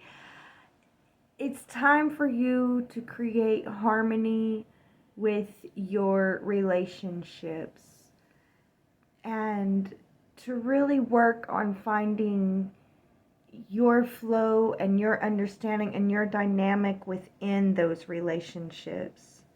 And you are going to be encountering some relationship conflicts and some love bombing this week. See, I feel a love bombing energy around you this week, Sagittarius. And relationship conflict that about your home and foundation and where you want your relationships to go. I feel like two people, like, y'all are wanting two different homes and foundations. Like, you're wanting two different foundations. You're going two different ways, but you want to go towards each other, but the direction that y'all are going are different ways. And I feel like there's going to be some love bombing, and I feel like it's going to be a love bombing in an attempt to get you to go their way. Do not go their way.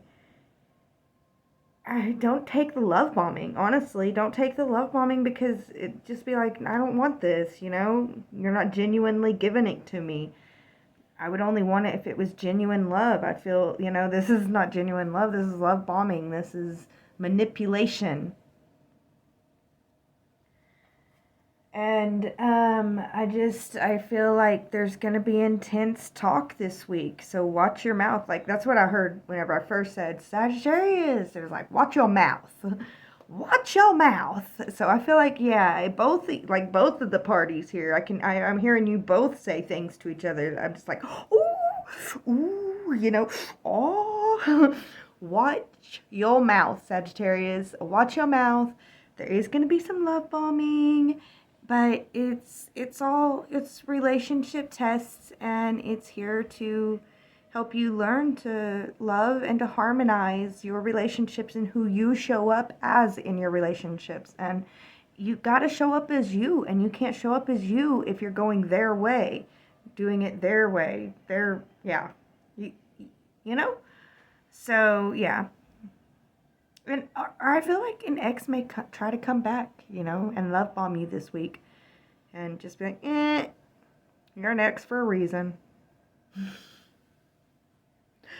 All right, Sagittarius, I hope you enjoyed this. And as always, may Mother, Father, God, and Goddess bless you immensely with unconditional love so that you may navigate these love energies, this crazy love maze that you're going through this week with grace and ease. Sagittarius, this new moon Lemurian card for you is...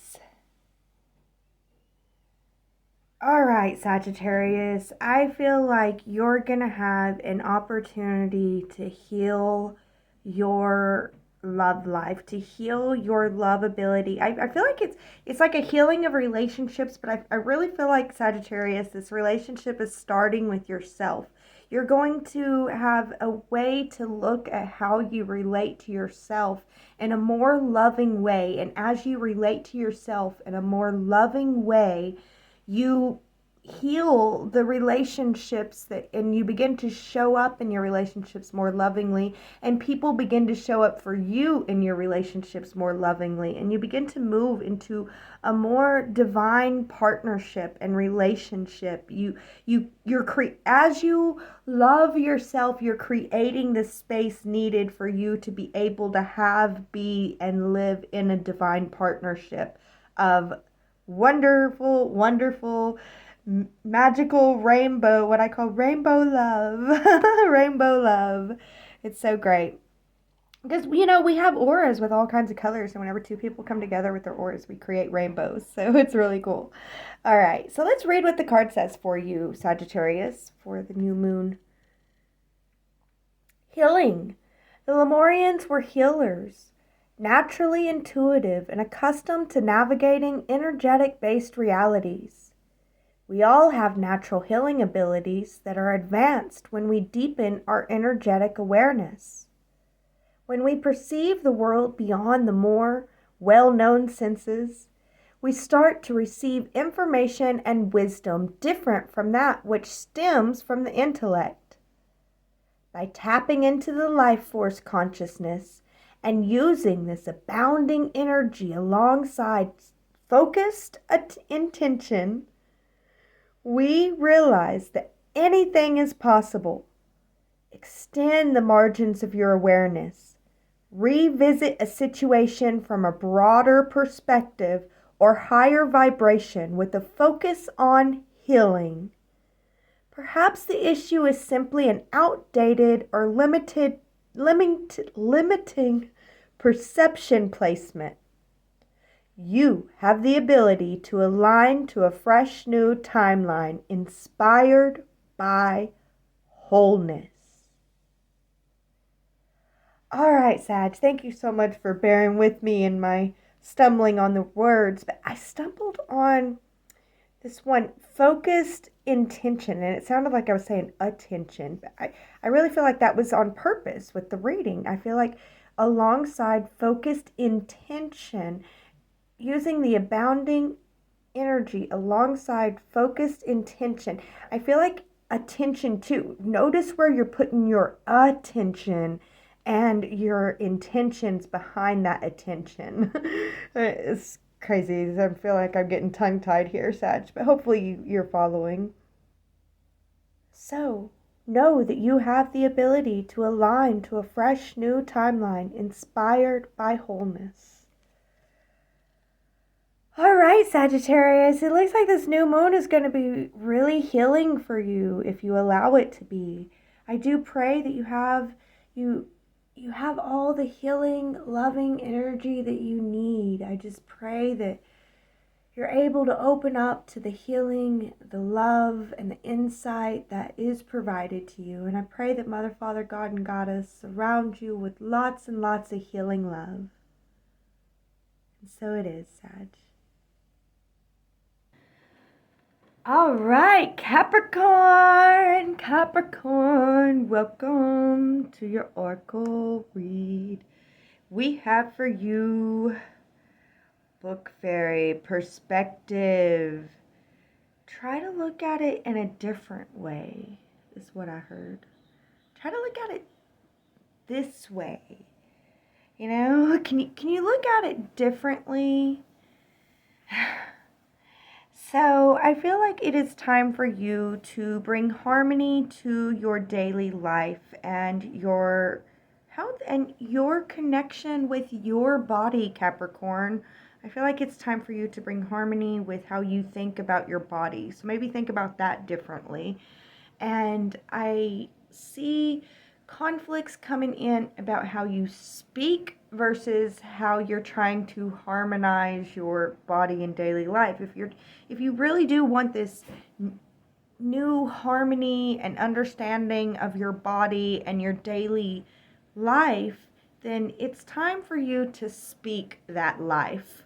So you may find yourself speaking some things that you no longer believe. It's speaking from the old self, Capricorn, that you need to stop, reflect, know that you're taking this new, higher perspective about yourself and how you see yourself and how you embody yourself, and understand that it's time for you to speak in that higher perspective, speak from that higher perspective and not from that old lower perspective. It's things like, making fun of yourself. You may find yourself being like, oh yeah, I can't think of any of the any of the things right now that we do. We make fun of ourselves as we go, like, I'm so big, I got these thunder thighs, like things like that. But speak life to yourself. Don't be knocking yourself down, and especially not just like in a joking manner, Capricorn. Like, you're not getting anybody on your side by joking about yourself in a negative way. Maybe a little bit of that's okay, but really not a lot of that, and you really need to cut it out, Capricorn. And you may have opportunities that come in that are too good to be true about your health. Like, take this pill now and da da da da. Or here you go, here's some Ozempic for you. Do not take the Ozempic and do not do it, the cheap Ozempic or something like that. It's do not do it. It's going to backfire and it'll be worse on your health. It will not be good. So watch out for health scams this week, Capricorn. And just, you're gonna be feeling really intense about your projects and your creativity, your things that you got going on, which, what's new, Capricorn, right? But take it easy, Capricorn. Take some time to sit back, reflect, notice where you are, and really stay in the moment of where you are and where you're going. So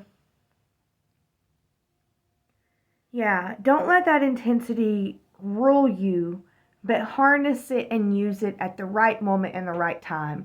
And, work hard, play hard, rest hard.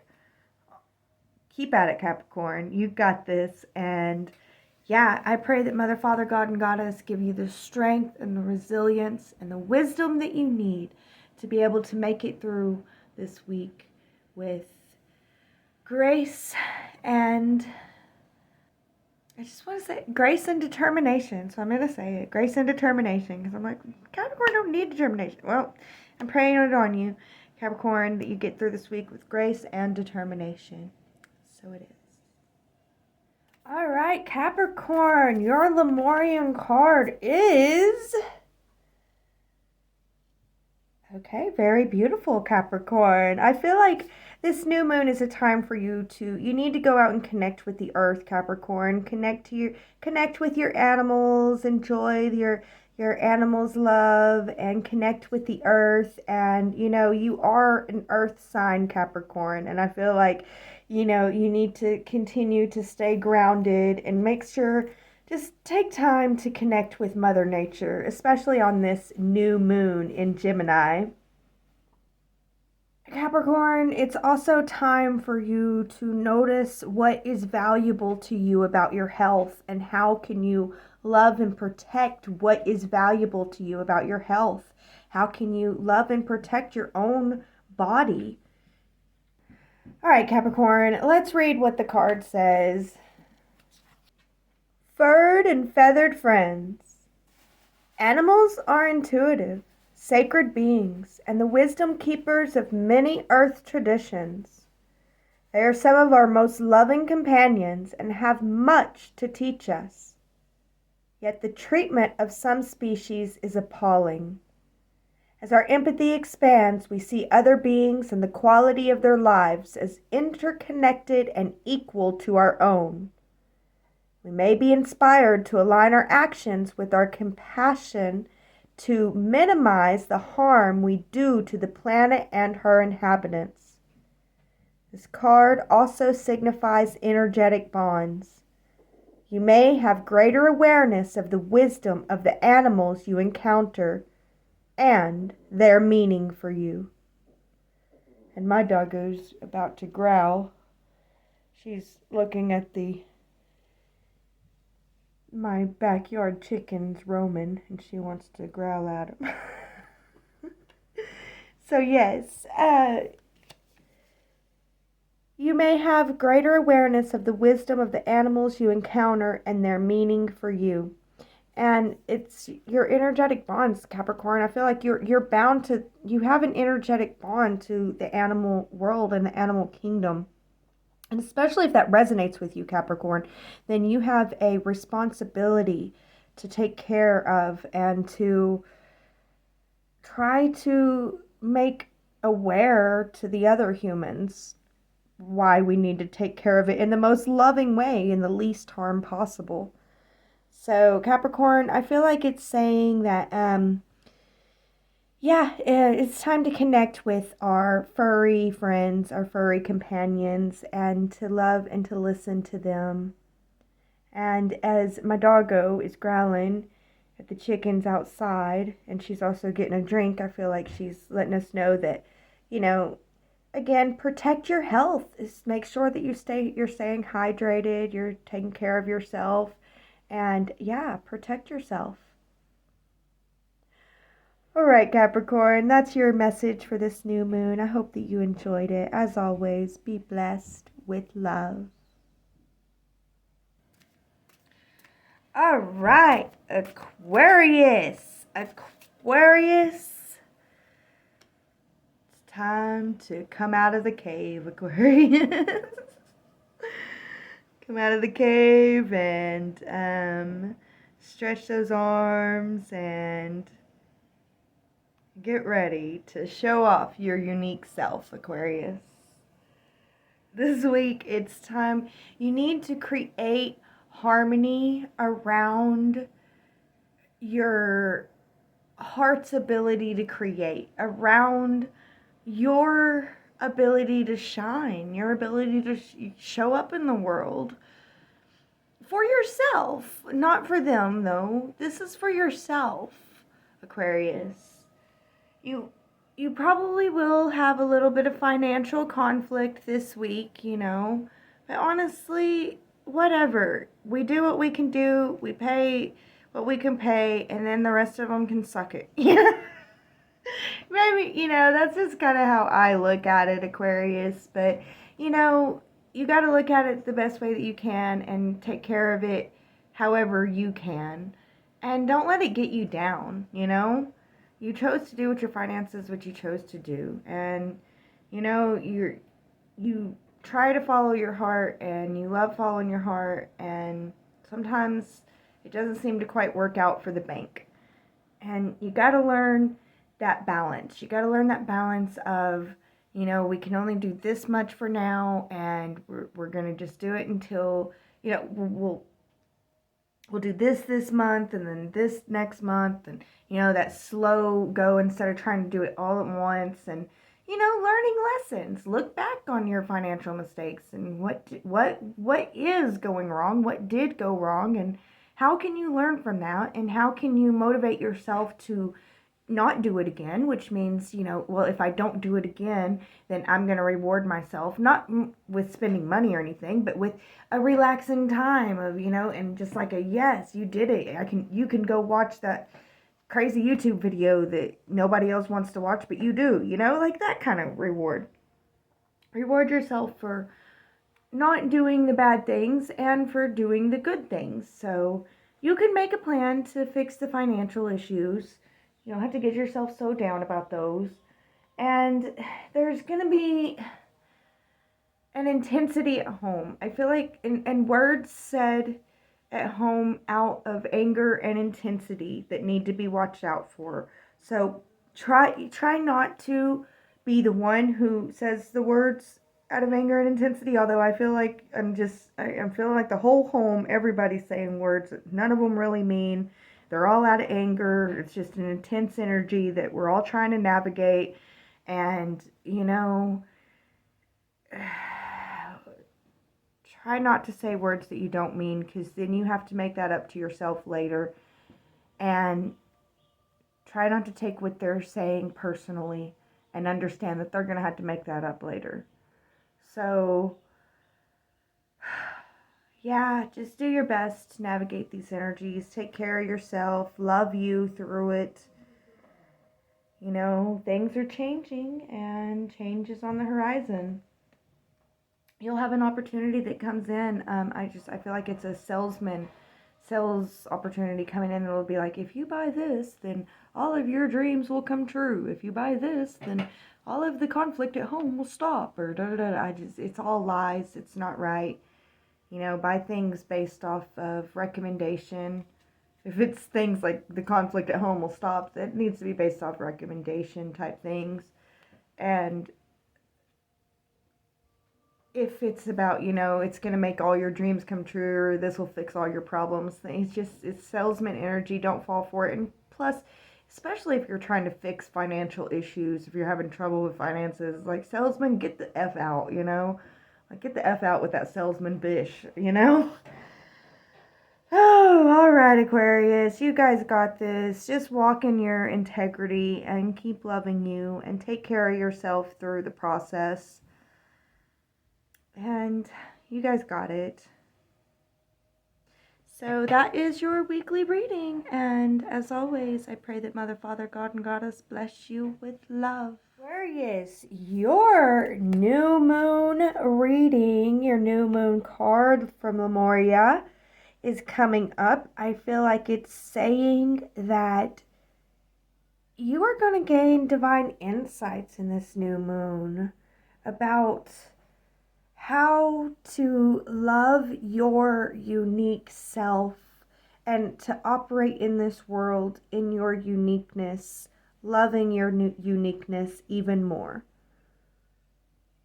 I don't know. I feel like you're going to gain divine insights into why some hardships had to be the way that they had to be. You're going to gain deeper understanding into why it was so bad, and it's going to seem better in this light. It's just kind of how I'm seeing it. And do something to protect what's valuable to your heart during this full moon. Do something to show that do something to show your heart that you're protecting what is valuable to her, to him or her. All right. Let's read what the card says.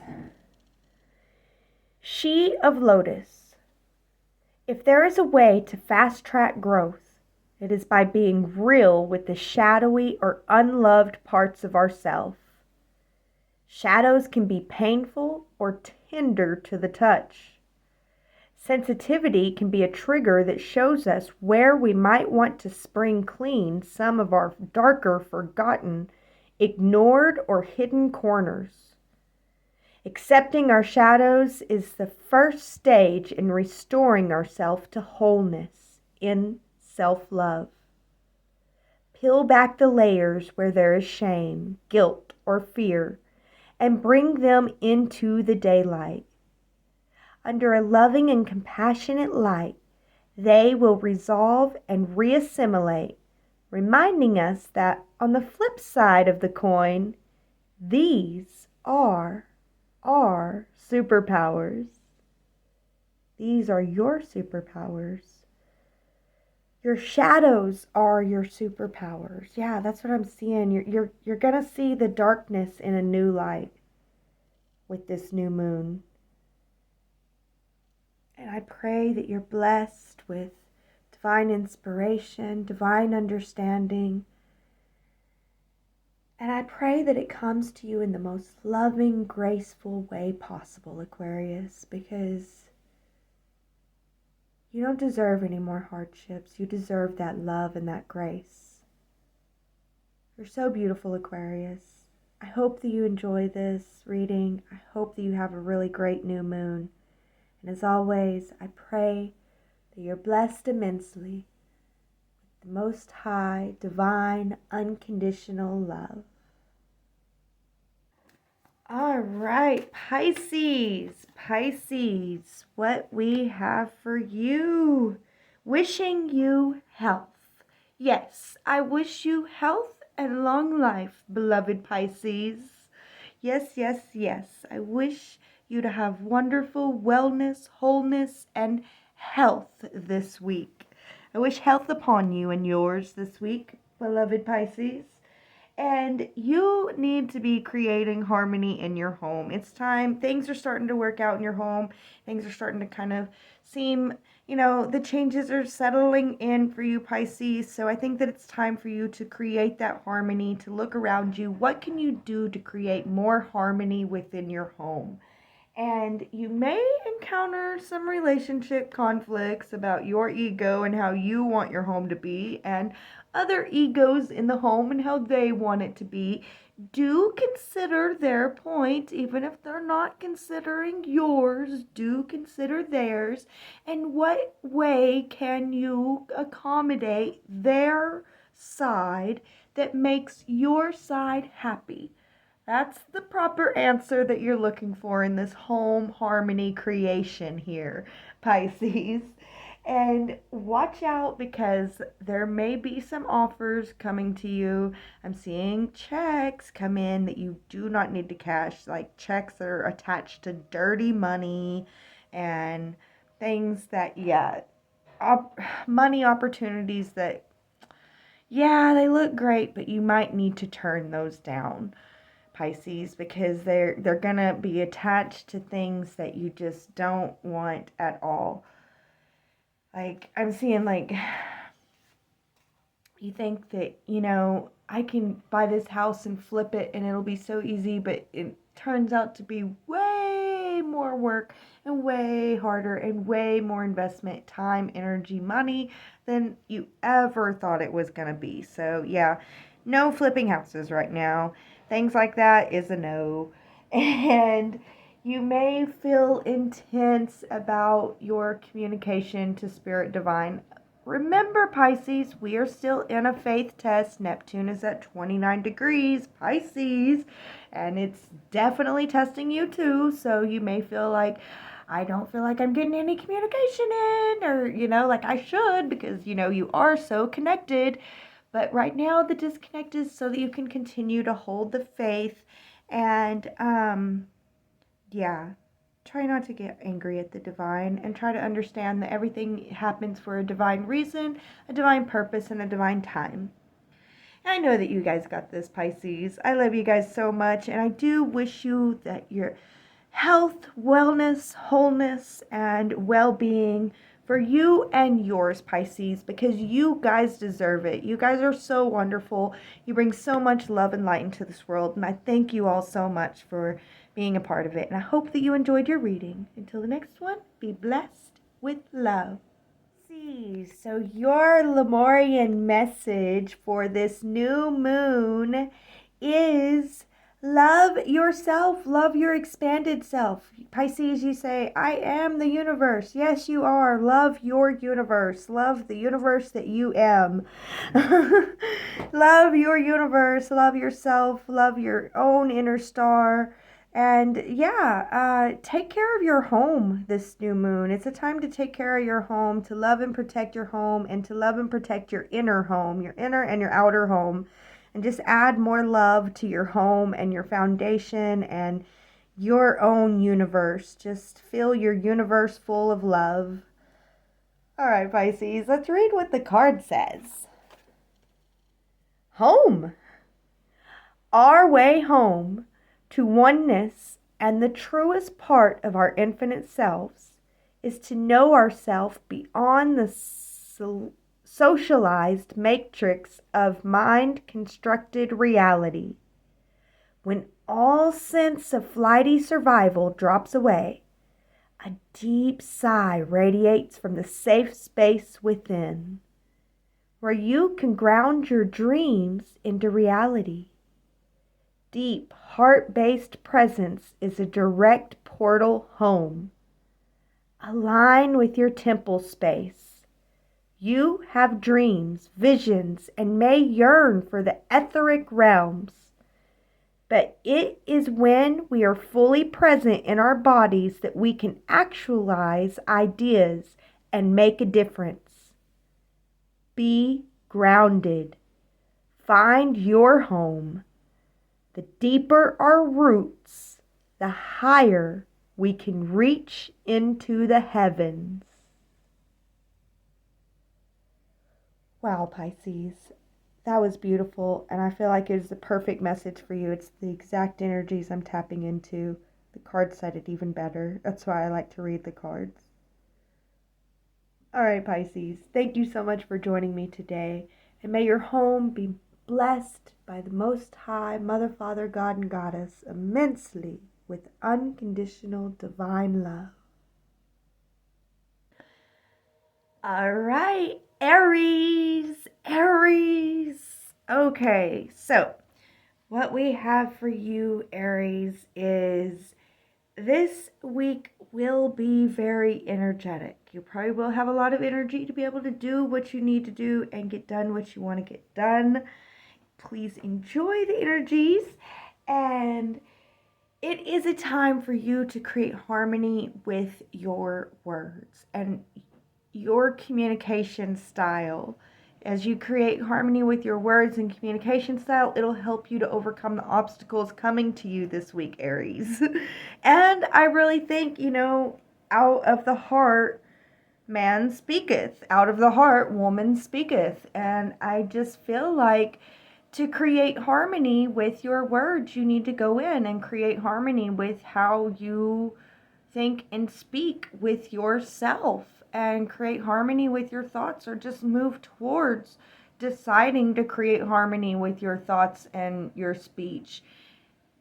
And just working on that this week, I think is going to help you a lot with trying to overcome the obstacles that are coming your way. Because I feel like for you, Aries, you're going to have that faith test this week really come in strong, and you're going to feel disconnected from the divine. It's going to be feeling that disconnect really strong, and you're going to be needing to stand in that faith and stand in your values and stand in your truth, which you're very good at. You're very good at doing, and you're very strong, and and you have the energy and the willpower to be able to do it, and that's why you need to do that this week. So as you do that, Aries, I feel like I'm saying, as you be you this week, one of your obstacles is you have to continue to be you, which is, it's not just that though. It is going to be hard for you to stay cool-headed in some of these situations too.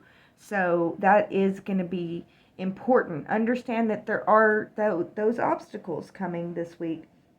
And I feel like there's sweet talkers. You're going to be dealing with a lot of sweet talkers, a lot of BSers, a lot of bull shit talkers, and it's like it gets tough. The first BSer, you're like, whatever, cool. The second one, it's like, yeah. Third, fourth, and eventually you want to blow up on these mother cluckers and let them know what's what and show them the BS that they've been talking, and, set it all on fire.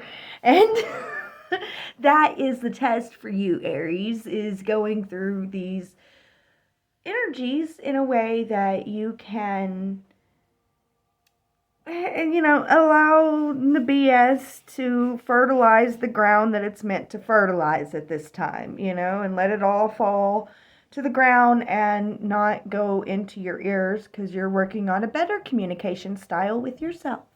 And yeah, Aries, I think that you got this week. And just keep being you, keep being your strong self. You will have the energy. And know that when the the sweet talkers, when the sweet talkers start all of their ish, it's gonna keep coming. So don't feel like, okay, I can get through this now as long as it stops, like it's a marathon, not a sprint. Yeah, that's what I'm trying to say. It's a marathon, not a sprint. And you may have some conflicts this week between your social belonging, or I feel like it's between where you think that you want to belong, but you don't actually belong there. There's a conflict with your social belonging. It's where you think that you want to belong, and your finances. Because I feel like if you really belonged there, you would be able to afford it. Like it wouldn't matter. But I know, I'm like, Aries caring about that. I don't know. I don't know, Aries. I feel like you know better than I do, but there's a conflict with your social belonging and a misunderstanding of where you belong in that. I don't know. You'll know that you're where you belong socially, because you'll be able to afford it.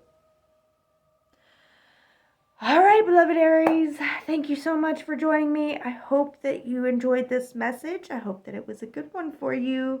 And I pray that Mother, Father, God, and Goddess bless you with the patience and the compassion that you need to be able to make it through these energies with grace. So it is. Aries, your Lemurian new moon message is time to speak from the heart. Be yourself, Aries, like you wouldn't be yourself. Allow your own inner flow and speak from your heart. It's time to transform the way that you communicate. I know that, Aries. It is time to transform the way that you communicate. All right, Aries, let's read what the card says. Unique gifts. We all have gifts to bring to the world. If we all did what we truly excelled in and enjoyed, our talents and abilities would enable our communities and our planet to thrive. If you haven't connected with your purpose, look at your quirks and what they are telling you. What makes you unique? Look for the positive sides of your oddities and traits. Things you have considered shortcomings might be the qualities that enable your gifts. Are there things you'd like to try or feel pulled to explore? Now is the time to follow these whispers. You never know what they may reveal. All right, Aries, I feel like this is a time for you to do what you love.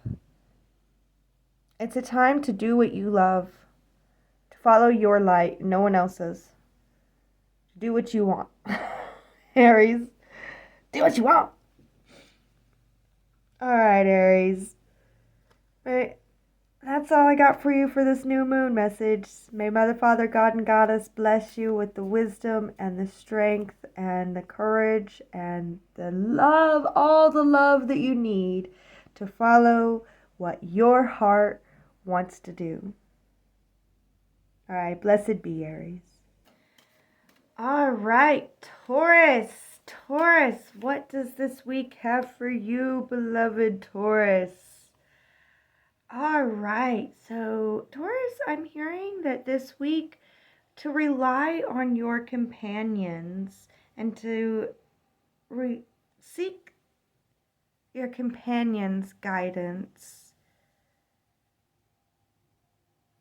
Those close to you that you love the most, and let them know how much you love them this week.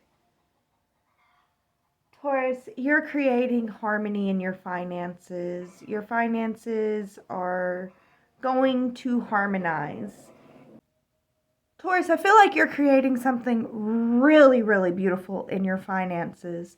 And I feel like keep doing what you're doing because it is going to pay off, Taurus. You are moving towards that abundance and towards that wonderful life that you dream of, Taurus.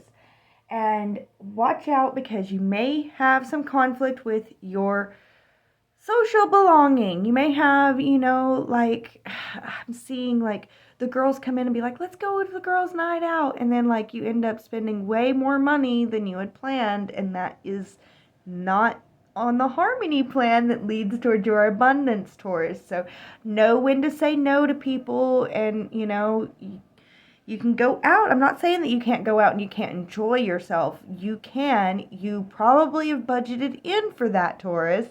Use your budgeted money and don't go over your limits and don't push yourself too far, Taurus. Enjoy and go out and have a good time, but don't push yourself too far. And you might have an opportunity that comes in that is way too good to be true, that is like a spiritual bypassing type opportunity, I feel like, So don't, like, it's like, you may feel like, oh, I can overspend because I have faith that it's all going to work out towards abundance. Because I was like, you can have faith and you can have faith that this is going to work out as long as you keep doing what you're doing, Taurus. If you start overspending because your friends are convincing you to overspend, then you won't be able to, and you're going to be thinking later on whenever it doesn't work out, I thought that if I kept the faith it would be okay. Well, you got to be wise about keeping your faith too, Taurus, which a lot of you are. So a lot of you on the higher path, you guys already know that. And for you, it's going to be like it's going to be an energy where the faith does pay off, honestly, because it's going to be like, yeah, I did keep the faith. I did not go out of budget. I did go out and I had a couple of drinks. And after that, I was like, well, I'm done. I didn't push myself too far. Whenever they wanted me to buy the dress, I didn't buy the dress, stuff like that.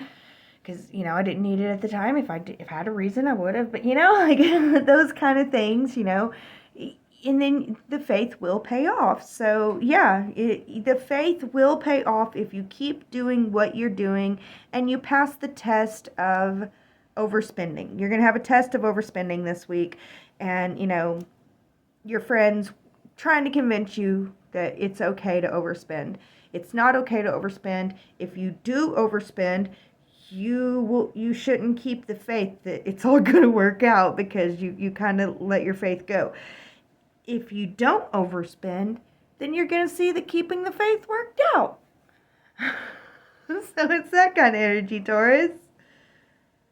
All right, Taurus. And, that's why rely on your companions. Like, this is not your friend. This is not your friend that's trying to tell you that you should overspend. This is your dog at home. This is your cat at home that you can talk to them and be like, can you believe Sally wants me to buy a dress I just can't afford right now? And can you believe that, they're pressuring me in this way? Isn't it so cool that I'm able to overcome? Like your dog and your cat are here to help you, or your lizard or your bird or whatever you got, your tree, your flower, your house plant, your beloved companions. They're here to help you overcome this energy this week. All right, Taurus, that is the message I have for you this week. I pray God and Goddess bless you with immense amounts of love. Taurus, your Lemurian card is... It's time for you to fly, Taurus. Is it? Yeah, it goes that way. It's time for you to fly. It's time for you to see the higher perspective, to live in your love. I'm hearing live in the higher divine love that you've created for yourself. You have metamorphosed. You've gone through the cocoon. Your wings are dry. You are ready. It is time to fly, Taurus. Head off and fly and transform your finances into just a wonderful foundation that you can just live and be and live in pleasures and not too much pleasure, but enjoy your life. It's time to fly. Enjoy your life. Spread your wings. I'm hearing spread your wings and prepare to fly, for you have become a butterfly. Okay. Here we go. Throat chakra. Express your truth. This chakra is the origin of expression. It is the source of the life spark that inspires your aliveness and stokes the creative fires in others. This is the outer sharing of your inner being, the glowing song of your soul, on the winds of your flight to understand more of who you are. Connect to the crux of your potential and take it further than you could have imagined. As spirit fuses into the tangible, it actualizes as a platform for greater experience, and new faucets are sculpted, seeded and shared as a fractal of light in the form of your own unique language. All right, Taurus, it is time for you to take it further than you ever could have imagined, and it is time for you to spread those wings and soar. Truly, truly, truly time for you to spread your wings and soar. Taurus, please forgive me for my singing. I'm sorry, I couldn't help myself. I could hear it. It was loud. It was clear. Hope it wasn't too bad for you, Taurus. All right, Taurus, that is your new moon Lemurian card reading. I hope that you enjoyed it, and I pray that you are blessed with immense amount of love as you spread those wings, push those boundaries, and fly abundantly with love. Blessed be. Hello everyone, and welcome to our weekly card reading. This is a timeless card reading that was originally aired on a Mystic Monday, June 4th through the 10th. It was the Mystic Monday that this was originally aired on. So this is a weekly time reading. It's a timeless card reading for whenever you come across this message. I'm so grateful to have you guys. So let's get right into the reading, shall we? Let's not waste any time. All right, so I always like to start these readings with the astrology dice and to see just kind of what's going on for the energy of the week for us. So let's see what the astrology dice have to say. All right, so we have Neptune,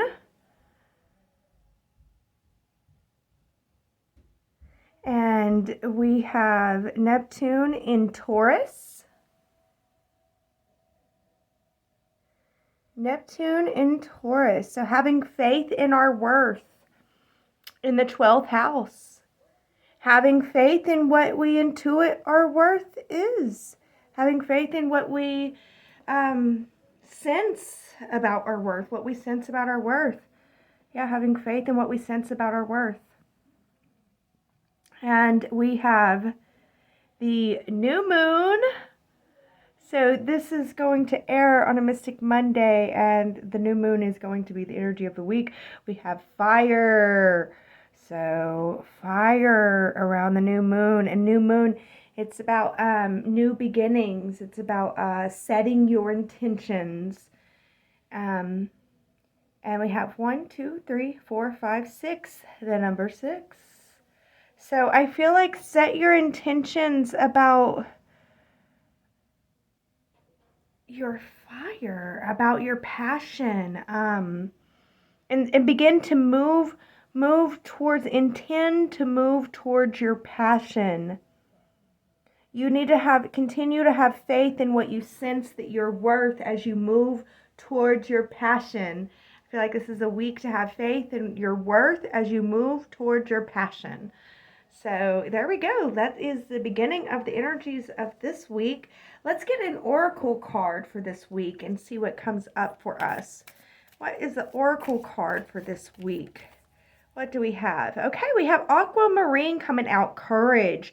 So courage, that lets me know that we are going to need courage this week. That lets me know that it's going to be important that we have courage this week and that we move forward with courage and that we have courage in ourselves and our ability to do what needs to be done. And I feel like it's time to trust our intuition and to trust our heart and to move forward with our heart and have courage about our ability to move forward with our heart. And with the position of this aquamarine going right here and it being lit up in the spread, and with my dog barking with me saying that it's lit up. Yeah, see, lit up. She barked on the lit up twice. So I really feel like have courage about shining your light. Have courage to shine your light. You are going to be divinely lit up. You're going to be divinely inspired to move forward on your passion, but you're going to have faith that you are worthy of this, of what you're being divinely inspired to move forward on and with. So very exciting. Let's see if we can get another oracle card out for this week with the Ongum. Okay, so we have honeysuckle coming out. I do believe that's honeysuckle. And it makes me think, abundance, beauty and abundance and play. It makes me think of playtime too. Like it's time to take time to play and to enjoy the beauty and the abundance that is all around you. I feel like open your eyes to the divine honey and abundance that you already have and be willing to play and explore and, yeah, have fun. Have courage to follow your heart. Have the courage to follow your heart and know that you are supported and find your own beauty. Find your own, have the courage to go your own path, your own way, to do it your way. Okay, very interesting. So I'm liking these energies and how they're playing out. So let's get into the tarot and see what the energies of the week have for us. Okay, so yes, this is a week to trust our intuition, to be moving forward with our intuition. As things fall apart, we're going to know if we trust our intuition and we stand strong in our own intuition, then we're going to know why things are falling apart, and we're going to be able to divinely see where we can be to be able to have the best view of this falling apart. And I do feel like things are going to fall apart midweek, but you are going to be able to, as long as you continue, you trust your intuition, you stand strong in your intuition, like Neptune coming out in the 12th house. This is like strong intuitive powers, like and trusting your gut. You see how her gut is her star. She's trusting her gut. She's moving from her gut and her inner knowing. Her inner knowing and her gut is where her star is. And yeah, trusting that, standing strong in it, especially at the beginning of the week. The beginning of the week is a time to stand strong and trust your intuition, moving in a time in the middle of the week where things will be falling apart, but you will be divinely guided to take one step in front of the other, and you will come out the other side wonderfully. You'll come out the other side with a higher divine knowing. See how, like, this divine knowledge is just pouring into him, and he's able to continue to move forward step by step and to take his time and to enjoy the journey. It's about learning to enjoy the journey. Yeah. Okay. So let's see what other tarot we have. This is the Tarot of Dreams. So let's see if the Tarot of Dreams can confirm these energies that are coming up for us this week. What do we got? Okay, so we have...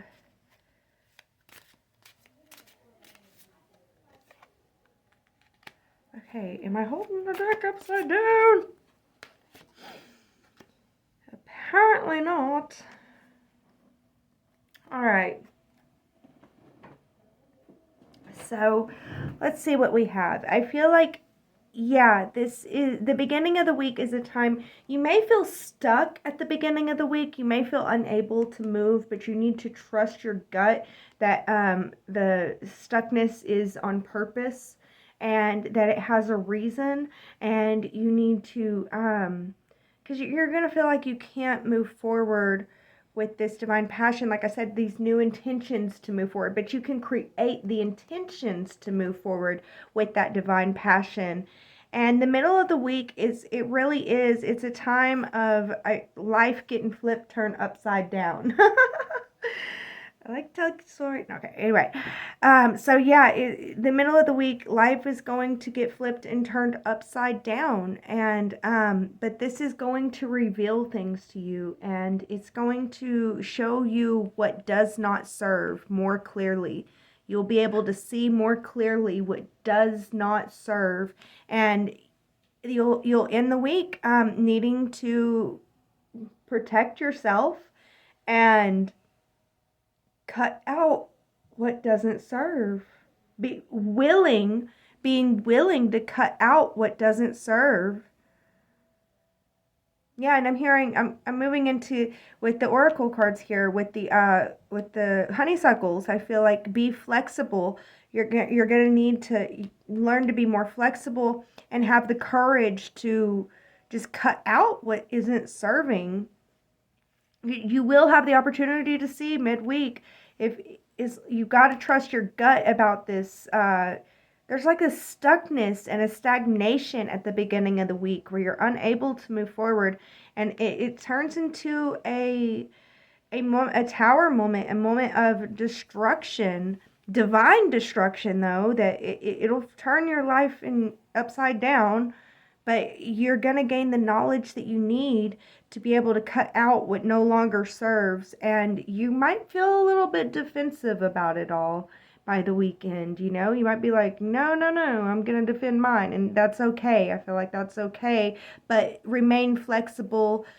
Keep the play in your heart, keep your playfulness in your heart, defend that inner child, but don't defend her so much that you don't allow her to be, Have the courage to cut out what no longer serves, though.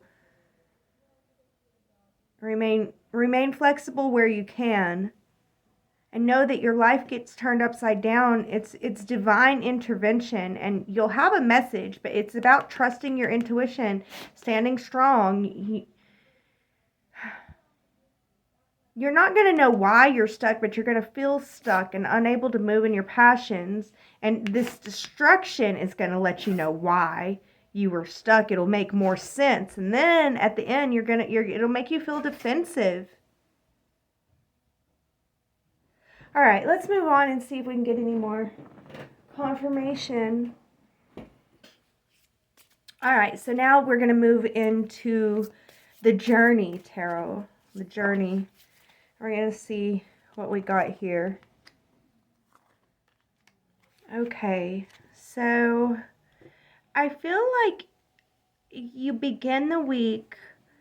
Okay, so what I'm hearing is the week will begin. You're going to feel stuck in some way, but at the same time, it's going to be okay because you're abundant. You've got plenty going on. Everything's fine. You're stuck, but you're abundant. And then the midweek is like you get betrayed, and this betrayal, you feel like it sets you back. So no wonder you're going to be feeling defensive and willing to cut out what needs to be cut out, because it's like you get stabbed in the back, and this stabbing in the back, what was keeping you strong in the stuckness, the stab in the back is like it comes in and it takes away that what was keeping you strong. And now you lose your trust in others. I feel this loss of trust in others.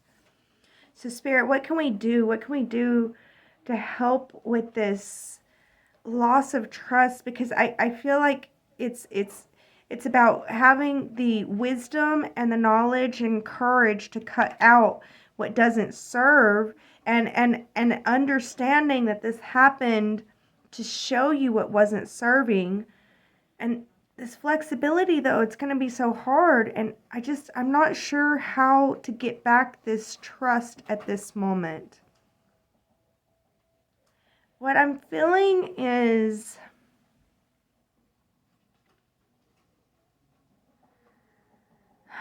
I'm feeling to just move on with the reading. I normally wouldn't do this. I would want to find something like, what I'm hearing is this backstabbing had to happen, and it had to happen in this way. It had to happen in a way that sets you back. It was divinely inspired. Like, that sounds awful, and I don't want nobody to, like, hate divine. I'm trying to tell you this, that it was meant to happen this way so that you could learn a lesson, but not so that you could lose your trust in others, and maybe even trust in yourself, trust in the divine.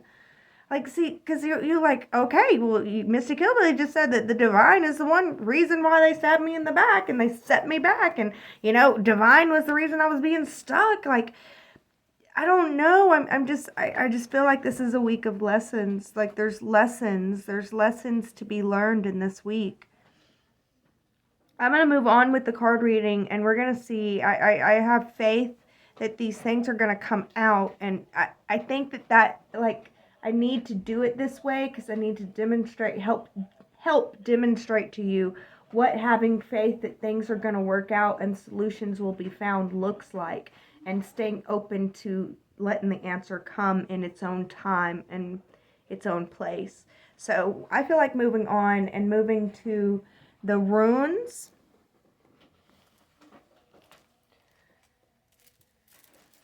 So we're going to grab the runes.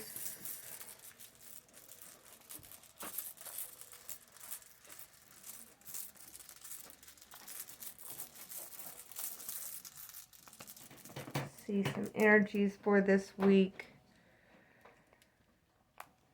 And what we have. People. It's a gift. This week is the divine gift. Okay, we have the blank one.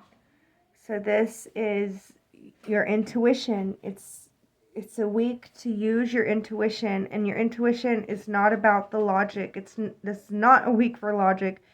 Yeah, this is a week to move forward with your intuition, the gift of your intuition, and it's not going to be logical. Like, this stuff is not logical. It's logical to lose the trust. That's what's logical. But I feel like if you can be open to play, opening yourself up to play, opening your heart up, understanding that backstabs and setbacks and being stuck, it's a part of the process, and trying to enjoy the journey. All right, I feel like I'm trying to force it, but we're just going to read the runes, which is, this is a week to move forward with your gift of intuition. It's a week to trust your intuition and to move forward with your intuition, not with your logic. This is not a logic week. This is an intuitive week. So trust your gut. It's to continue to trust your gut. When it seems like everything's against you, like setbacks that are coming up, or sometimes setbacks come up just to test your resolve of being able to handle setbacks. Sometimes they come up because, if you move forward, there's going to be disaster, So there's all kinds of reasons for setbacks to come up. So just trust your gut, trust your intuition, move forward with your intuition and your integrity, and understand that the things that are happening this week, the calamities that are happening, the destructions that are happening for divine reasons, and it's for your divine good. All things are working together for your good. And it's not logical, and it's not meant to be logical. Okay? All right, let's move on to the plant kingdom and see if we get any confirmation or further understanding. Because I'm hearing that let's not force the answers. Let's allow them to come. But let's keep moving forward with our heart, our love, our integrity, and our gut, trusting our gut, building trust in our gut. All right, plant kingdom, what do we have? Okay. All right. Okay, so interesting. I feel like the week begins with excitement and hope, but it's lost by the weekend. The excitement and hope is lost by the weekend. Again, I feel like there's a lot going on this week, and it's about moving one foot in front of the other, not getting stuck. The plant kingdom is showing that midweek we are going to be stuck though, and the plant kingdom is also saying that greediness will lead to ruin. So I feel like kind of what's being said here is kind of like, oh my goodness. I feel like the week starts off very hopeful, and our hope, it gets ripped out from under us, like it gets taken, like the hope feels like it was taken from us, which makes us feel stuck. It makes us feel like, well, then I can't keep moving forward. My hope was taken from me. I can't keep moving forward. And that is a greedy mindset that will lead to ruin, which is why I think that it's important to keep moving this week. It's a week to keep putting one step in front of the other despite the setbacks, is what I'm hearing. And the setbacks, allowing the setbacks to stagnate you, to make you not move forward because of the setback, that'll lead to ruin. And it's greedy to focus on that. You need to understand that be willing to face the possibility that the setback is for a reason and it's divinely inspired. Look at it. Look at what the setback is. What can it teach you? What can it show you? What can you learn from that setback happening the way that it happened? What is there for you to learn so that you can move forward even better, so that the next time you're here, it's not so bad? And part of the lesson that you need to learn is it's about greed. It's about greed, and it's about the give and the take, the willing to give. So some of this setback, this backstab that set you back, was a result of you being stingy and a little bit greedy with it, or they felt entitled to be able to take from you because they felt like you don't give enough. So why would they feel like you don't give enough? And kind of look at that and try to look at it kind of from their perspective. And it shouldn't be because they're greedy, because that is you projecting yours onto them and not taking responsibility. So this is about you taking responsibility so that you can move forward in a way that prospers you and doesn't bring you to ruin. Because this energies right here are leading to ruin. And that's what I'm trying to reverse here for you. And part of the reversal of that is understanding that maybe they took what I was meant to give, and maybe that's what I need to learn is as I'm moving forward and I'm building this stuff, there's a give there, and I need to learn my way to tithe kind of thing. My tithe, like learning your tithe is kind of like what I'm hearing here. Yeah, what spirit can I do to help them? I'm feeling like we're going to put a carnelian here to help you to move forward with that courage, and knowing that we have this aquamarine here coming in to help give us the courage. You know, you don't have to have the carnelian or aquamarine. You can just imagine it and call upon these energies, and just giving us the courage to be able to continue forward, one foot in front of the other, slow and steady, despite the setbacks. We're not going to try to change the setbacks. We're going to let the setbacks stay. You know, I feel like they're divinely inspired. They're there to teach us lessons. We're going to keep moving forward we're going to have the courage to keep moving forward despite the setbacks. We're going to have faith that everything happens for our highest good and all things are working out for our good. And we're not going to be greedy, trying to want everything. And we're going to learn how we can give properly. Let's see. I feel like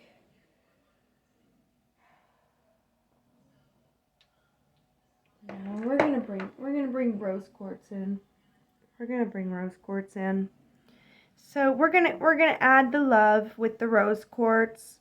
We're gonna add love with the rose quartz, and with that, we're gonna add love and understand that we can give. We can cut things out that no longer serve, but we can also give. And as we give, we will prosper as we continue to move forward with that courage and the strength. And we give, and we understand our place to give, and where to give and where to receive, and how to properly secure what is received until it's time to give, and to give proper, and to not out of greed, but then we're going to head towards wealth. That'll help us to head towards wealth. It's a higher understanding, and it's not logical. There's not, I'm trying to give you the most logical way to look at these energies that we're facing. So I understand that, dear, because during the process of it all, it's not going to be logical to move forward. It's not going to be logical to love and to want to give after being taken. You know, like I said, they're going to take.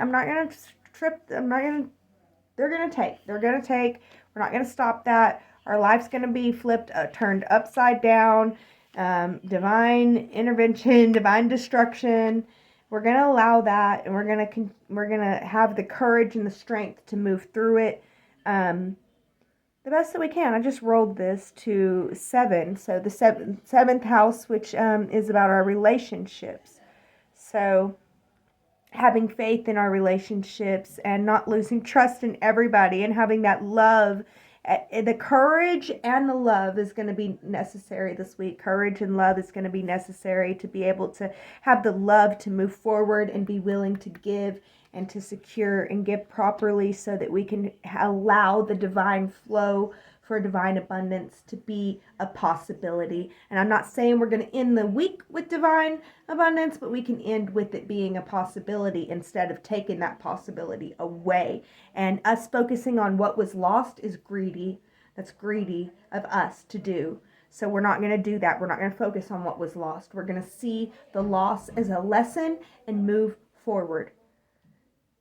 That way we can allow the possibility for abundance instead of deny ourselves that.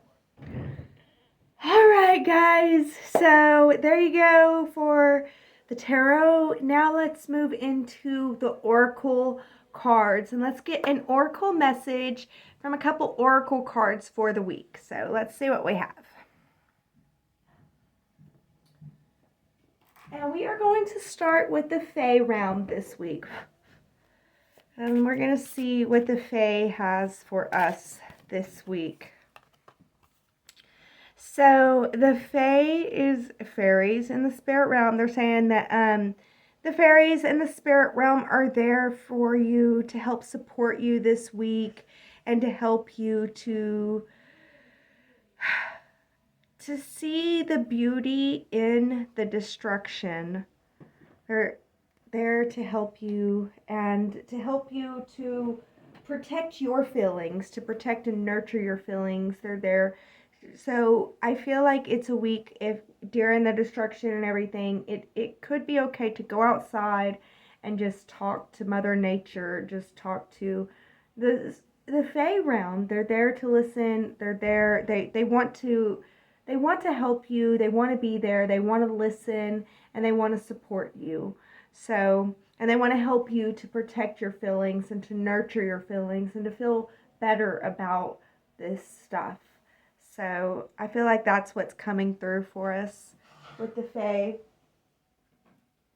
Now let's see what the Shadow Oracle has for us this week. If there oracle message from our shadow self this week.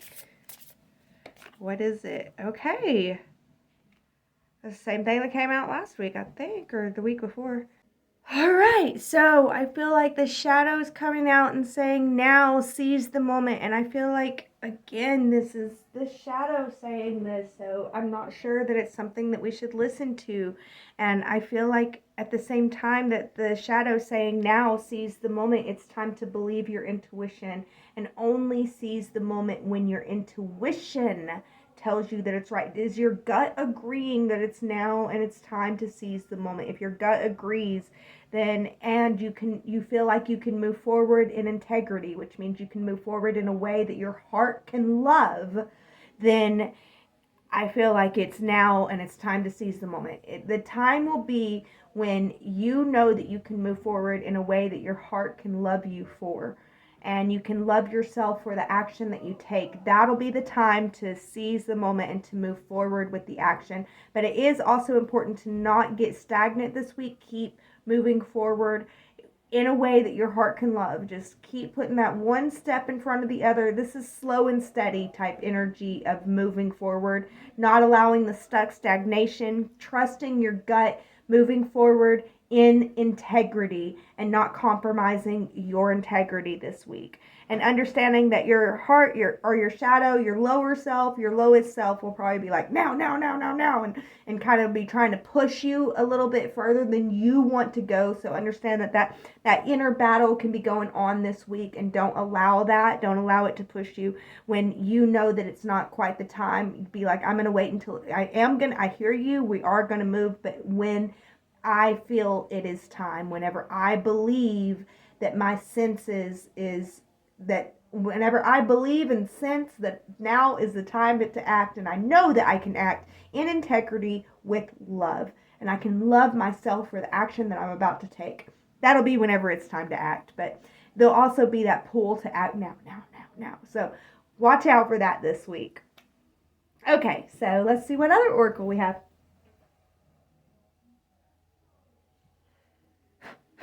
So let's see what the hidden realms have for us this week.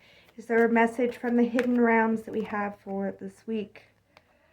Okay, the Lady of Lightning says that this is a week of surprises, shock, paradigm shift.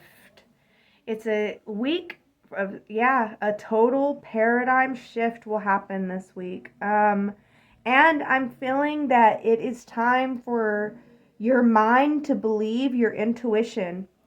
It's time for your mind to believe what you intuitively sense. It's time for, and it's not going to totally be logical, but there is a paradigm shift happening this week. Like, it's sudden destruction. And again, this destruction is coming from the hidden realms. It's coming from the divine realms. Like, and I don't want to say that to make you lose faith. I want to say it to help you keep the faith and know that there's a divine lesson in there for you. There is a lesson in there for you. You just got to be open and willing to listen to it and believe your thoughts. Have your thoughts believe your intuition. This is an intuitive week. It is not a logical week. It doesn't make all the logical sense. It don't make logical sense. This week don't make logical sense. It's a week to believe your intuition. And know that during the paradigm shift, just observe and let it be. Observe and then move when you feel intuitively that you can, and don't stagnate. One foot in front of the other, one loving step in front of the next, one loving step after the next. I'm trying to combine like all the sayings. One foot in front of the other, one step after the next. Just keep moving forward. Move forward with love. Trust your gut. This is not a week for intuition, or it is a week for intuition, not logic. And the final oracle message that I have for you guys this week is the Mystical Shaman Oracle. So let's see what the Mystical Shaman has for us this week in our final oracle, which is the owl. So the owl is coming to tell us to be wise and to be willing to see in the dark, and to be willing to observe and act when the time is right. There's a right and wrong time to act. Act when your heart feels it's right. But until then, we watch, we observe, and we learn. We see through the dark. We see through everything, and we hold our tongue and we act when the time is right. But I feel like you might be, I feel like the Mystical Shaman is coming through this week. The animal realm and the fae realm and the hidden realms. I feel like the hidden realm is coming through with a total shock, but, a change is, a change. And change is uneasy, so it's not going to be an easy week. But I do feel like Mother Nature is coming through this week to say, I've got your back. Take a walk in the woods if things get too out of control. Just take a walk in the woods, breathe, and air out your dirty laundry to Mother Nature, to the animal kingdom. And yeah, when you're in the muck and the mire, though, of it all, observe. And I don't know if I can say this enough for the energies of the week. This is a week for your intuition, not your logic. Things are not going to be fully logical. You're just going to have to give it the best logical shot that you can give it, but you're not going to be able to fully logic this stuff out. You're going to have to trust your gut that things are happening for your divine good. Everything is working out for your good. Like, let that be your mantra. All things are working out for my good. All things are working out for your good this week. I promise you that. But you have to be willing to see through the dark. You have to be willing to keep putting one foot in front of the other. Don't stagnate. Move forward with love. Trust your gut. Trust your intuition. And be willing to move when things don't quite make logical sense. And know that Mother Nature is on your side. Mother Nature wants to come and help comfort you, love you, and help you through these changing times. Mother Nature knows all about change. And the animal realm and the fae realm they're willing to help love and comfort you through this. So be willing to take a walk in nature and maybe hug a tree and tell the tree all about it, So that's the energies of the week. Remain flexible. Keep your heart open. Be courageous to keep moving forward despite the crazy setbacks. Know that you can rebuild anything that was taken from you, and you can rebuild wiser. Move forward with all the love, and don't let the love go. And if you can't move forward with love, then go ahead and stagnate for a bit. Trust your intuition, trust your gut, seize the moment whenever you know the time is right. Know that things are changing for a divine reason. It's a total paradigm shift, total shock coming this week, and you got this. I know that you do. You have the courageous, loving heart to be able to make it through. And I thank you. I thank you so much for joining me on this card read this week. I hope that you enjoyed it. I think that we touched on everything that I could touch on for these weekly energies that we're navigating through. And I really do. I pray for you guys. I pray for your courage. I pray for your wisdom. I pray for your discernment to be clear. I pray for your heart to be strong. And I pray that you keep moving forward in love. And I thank you so much for allowing me this opportunity to be here with you guys now and to help you through these energies. I hope that you liked it. If this helped in any way, please comment and let me know. I would be so grateful to know. And thank you guys so much. All right, that is our card reading. If you like this card reading, you like how I do these things, then go ahead and like, share, and subscribe. And yeah, that's all that I got for you for this one. So until the next one, be blessed with love.